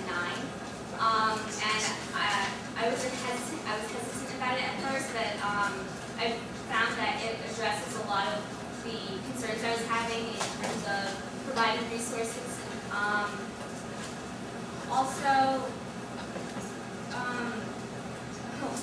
The students can go back to this whenever they want to. It's like something that's going to be going on the website, so it can be used for like judicial affairs, for peer groups and stuff like that, not just for the freshmen. And the diversity committee and my own department were enthusiastic about it pretty much, and we're going to be evaluating the website and sending critiques to Peggy Laura, who's basically in charge of it all. And to counteract the problems that we found, this thing produced because there was lack of communication with the freshmen about these issues. We felt that direct communication would be more effective to alleviate those kind of problems. We were planning to do something during Welcome Week, where we would promote this web course and kind of piggyback off of it by a UPUA supported like peer discussion basically on every night, and this would mean that we would work in collaboration with Center for Women's Students and UPUA. And that's pretty much it for Real Life Choices. And then also, I'm now like I now have like an affiliate membership with the Commission for Women, and I hope to work in their assessment committee. Questions? President Malloy? Did you say that there was going to be like a credit? Did they have to take this web course in order to like schedule? Actually, it's like alcohol EPU in that it isn't mandated. Nothing, I mean, you can't really mandate anything when you come to Penn State, but the language which they use would make it seem like it's mandated. Okay. So. Alright, thank you. Other questions? Okay, thank you. Moving on to Cindy, Multicultural Affairs. Okay, so pretty much, so you guys know now that I'm working on right now is season, and this is what I want to tell you guys is I'm really crucial when it comes to each event from November 17th to 21st. We just wanted to Friday next week. It will be in the hub and possibly 24 or 9, and we'll just tell this to everyone now, like all the organization and stuff, and how we promote it, because if we make this really big, we'll kind of sort of have like a way of creation of this event every year. So hopefully we're just going to put this next year, we'll have something that will be going on before we get there. So y'all should have a flyer that the event, so if you want to just like show it to anyone that everyone can read. And that's Okay, any questions? President Mock? Hey, Cindy, how well would you assess your communication with non-Chinese, non-international, multicultural student populations? Actually, that belongs to my other department, science, my degree chapter. He's more like, how do I say this? When I send an application to like ask for members, I actually send out to almost like groups, but only a few like non-Chinese people got back to us. We've actually tried to communicate with them, but I didn't really get any responses back. But I did speak with like several people and trying to like get them to it. So yeah, she'll be the next part. Thank you. Further questions? Okay, moving on to Ian, Legislative Affairs. I said for last week where it was sitting on the Chinese season, and now this next week I'm going to move on his flower sale, getting legislative Questions? Okay, thank you. Moving on to Mustafa for legal affairs. Do we have a proxy? All right. Okay, pretty much just like, there's been no prejudice so far. All of our coaches are setting free rec so far, and it has been increasing cases, really big in cases actually. As far as Penn Landlord Road, Jason's moving along nicely, thanks to the help of you guys, your funding money that you've given us. There has been outreach to the right kids, so when they get Jay, sanctions, they will be contacting us hopefully, email the consent, and that's what it's for. Questions? Okay, thank you. Moving on, Pat Gordon, off-campus student affairs, he's absent. Ricardo Torres, community service. Yes, I apologize for not appropriate report, but I will have all this information for you guys in writing next week. We're currently pursuing two initiatives. The first one, working with Project Smokeless, a cigarette butt cleaning campaign. The actual logistics behind that project are still being considered because we just learned that Project Smokeless works directly with OPP only, so we want to make sure that there's some room for us, especially for the project. The other thing is, which you guys voted on, Service Nation. We contacted Service Nation. Our main concern right now is finding a way so that we can actually keep track of how many Penn State students have pledged onto Service Nation, and giving an opportunity to all of the campus organizations that want to pledge into Service Nation to identify themselves as a Penn State University organization, so that then we can say, congratulations, Penn State's X amount of you pledged and accomplished so many hours. So that's the main thing that we're currently working on. Other than that, we're working on researching Community Service Awareness Week in the spring, as well as a Ronald McDonald House competition, where we're going to hopefully pen the Greek chapters, campus organizations against the different houses on the different residence halls on a soda tab collecting competition. It's been done at The Ohio State University, so I'm working with a couple of the ISC members there right now on getting their logistics behind that.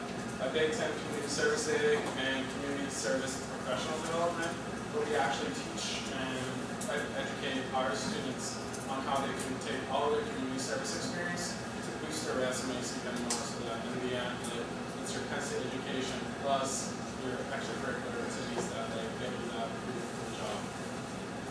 Questions? Mr. Cairns? Real quick, I know that there was some concerns earlier this year about the executive cabinet and just the creation of it as a whole, but they've really been working hard, especially directors, and we're seeing a lot of progress, especially at such an early time. It helps that you have some older leadership as well, but really even the freshmen have really jumped in. And just in regards to what Ricardo just said about Service Nation, I think it talks about what the executive could do as far as with the assembly. We passed something within the assembly, and now the executive is going on acting upon that. So that's just a model to look at. Okay, thank you everyone. Moving on to item 11, committee reports. Steering, Mr. Gravello. And I'm about to demonstrate why you should have a written committee report submitted in time. So Nick, please note that to include in my emails in the meeting time.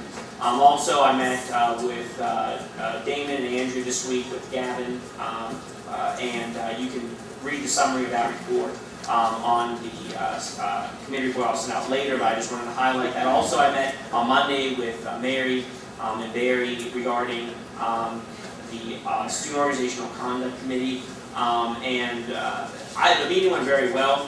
You can also read kind of a very quick summary. We basically came to an agreement that a lot of these authorities should be in the hands of a student group somewhat affiliated with the student government. In what way? There's some disagreement, but more or less that this authority, this group, as a central judiciary, should have a greater influence and a greater authority. I asked the administration, specifically Mary Berry, to work out the specifics on what stipulations they would need, the administration would need to impose in order to give that authority over the student conduct process to a student group, hopefully affiliated. Piggybacking on what Gavin said, as we see, we met with them today. They were completely on board with this going in. They had some meetings and so forth. They had some reservations. We answered them it seems like they agree that this is a necessary path in moving forward, but there are some hesitations that did exist, which is very disappointing from our end, since I put a lot of time and effort in this to craft in such a way. But we'll update you on that next week when we should have their final decision. They're meeting with their group tonight. Additionally, the ad hoc committee met on Sunday regarding policy 4. It was decided that we were going to pursue a constitutional amendment to include definition for commission. Not a whole big deal, it shouldn't be that contentious. We'll be working on that, hopefully getting that to you in the coming weeks. And also I'm beginning search applications and so forth. We have one on-campus representative resign. There's a lot of students, representatives leaving by logging, a few leaving next semester. Just studying abroad and so forth. So there are going to be some vacancies. I'm trying to be a little proactive and getting applications out so we can fill them. If you are one of those students, or representatives I really should say, that are leaving to study abroad, then please send me an email so I'm just aware of that. If you're not going to be in your position or you are resigning, you do need to submit a letter to me. So, thank you. Questions? Okay, thank you. Moving on to internal development, Mr. Pearson.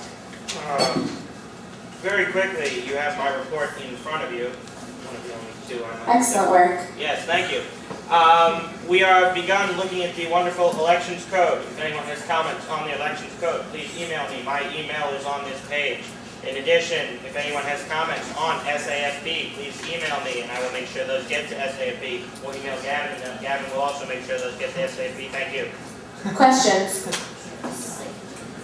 I have a question. Did you time yourself? Yes. Okay. I know I'm timing to make sure we don't go over 10 minutes. Okay, questions? Okay, moving on to programming. Ms. Gupta.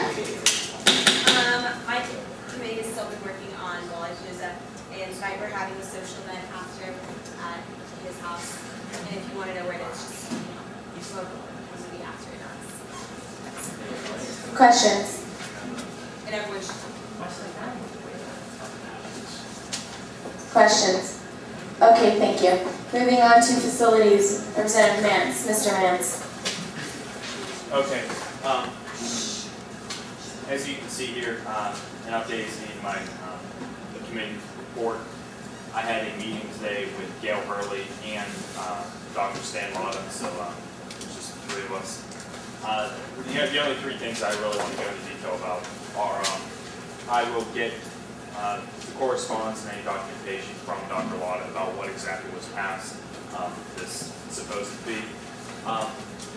Also, probably the most interesting thing that I learned from this meeting was that this fee was actually passed last November, meaning November 2007, by Arch.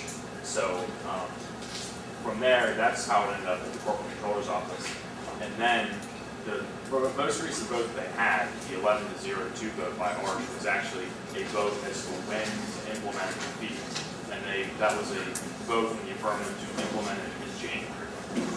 And also, this fee, as Dr. Lotta explained, is going more towards cost recovery, cleanup costs. There's really no money that's being made, in quotation marks, in there. So there's really no arena there for a student voice fee. Quickly moving on, also, I now need to kind of be a little more proactive in letting the media know what's going on with me, whether that be through Adam or just contacting the collegian directly, which I've been trying to do.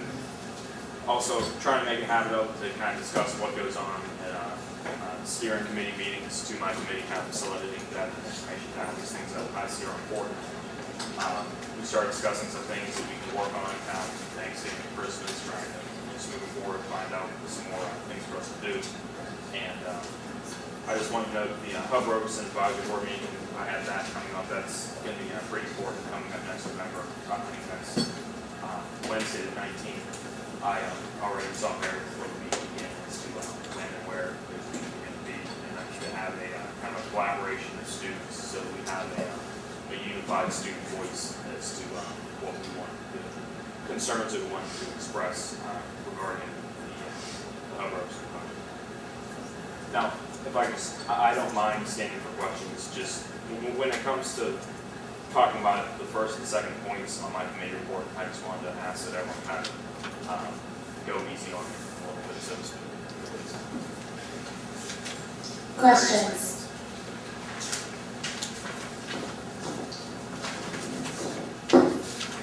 How was the meeting?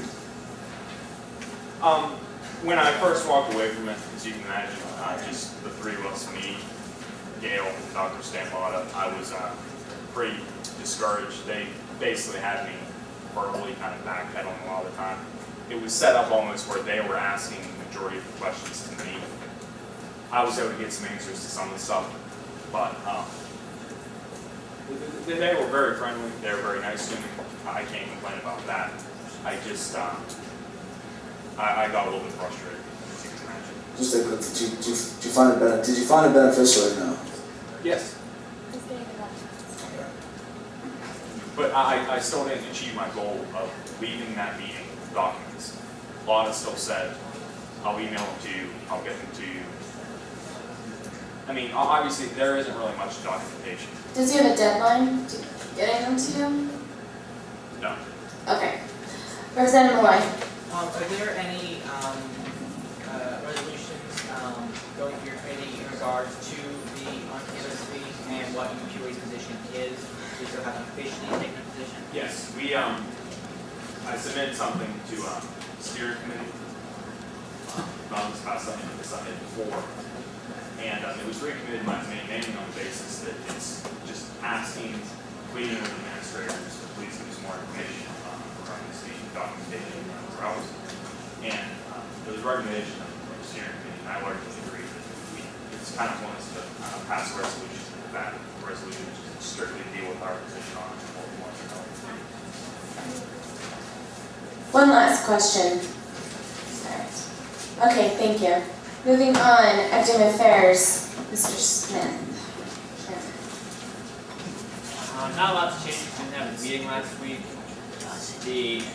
The highlights are that my programming chair, Mr. Lombard, is moving forward, and he's bringing legislation to our academic affairs meeting tomorrow night to get funding for our academic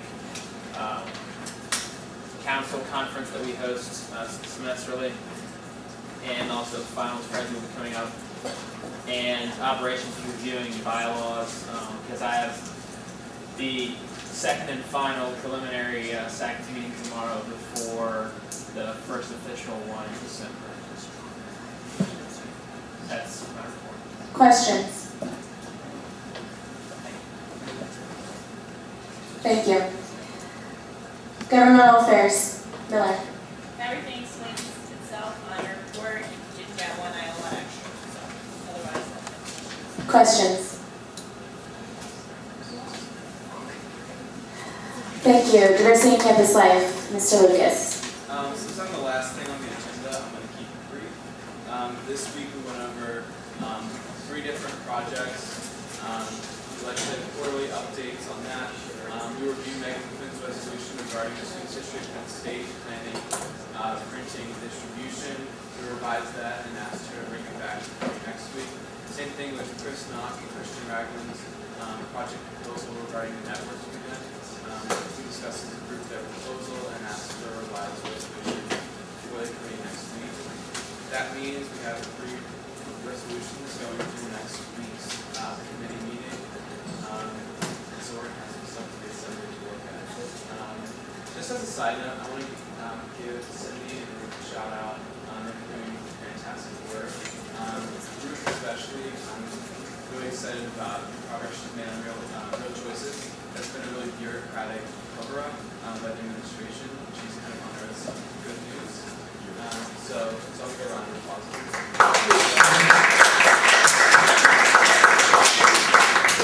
And I'll stand for questions. Questions? Thank you. Is there a question? Okay.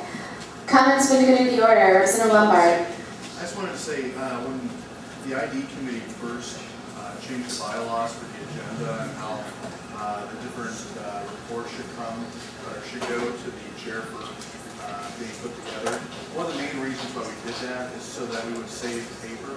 So if everybody turns in their reports earlier to the chair, he can then assemble them and then print on those sides of the paper, rather than having all these useless amounts of paper just one-sided. So if you do that, it would be great. Representative Moy. Thank you. I was looking so much inappropriately brought up during the meeting, but earlier this evening, our Lieutenant Governor Catherine Baker-Knoll did pass away. She was a friend of students, and she was a very very large proponent over her many years of service to the Pennsylvania government. So I just asked for a small moment of silence for her. Okay.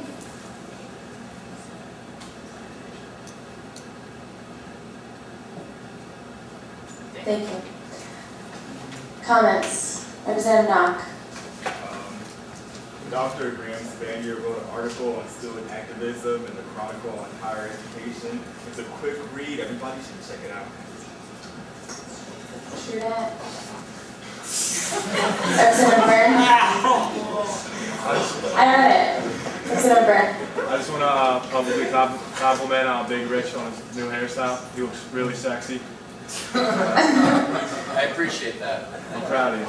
Further comments for the good of the order? Mr. Karen.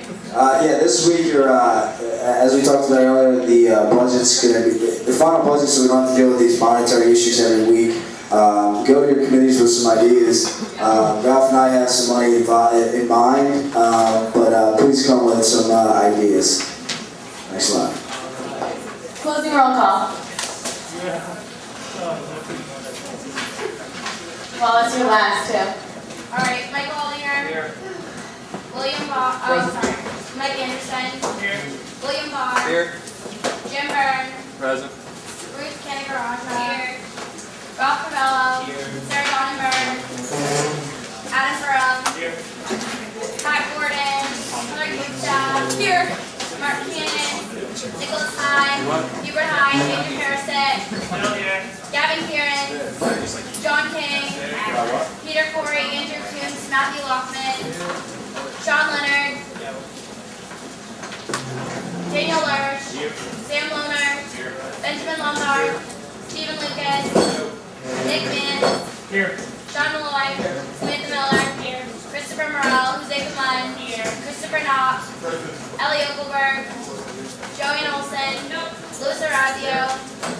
Luke Pierce. Greg Plum. Brian Poland. Kelly Potter. Megan Quinn.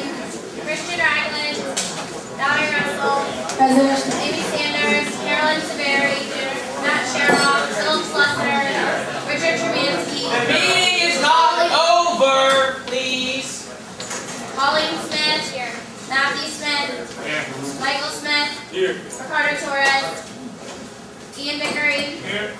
Michael Wallace. Here. Cindy Wong. Here. Meeting adjourned.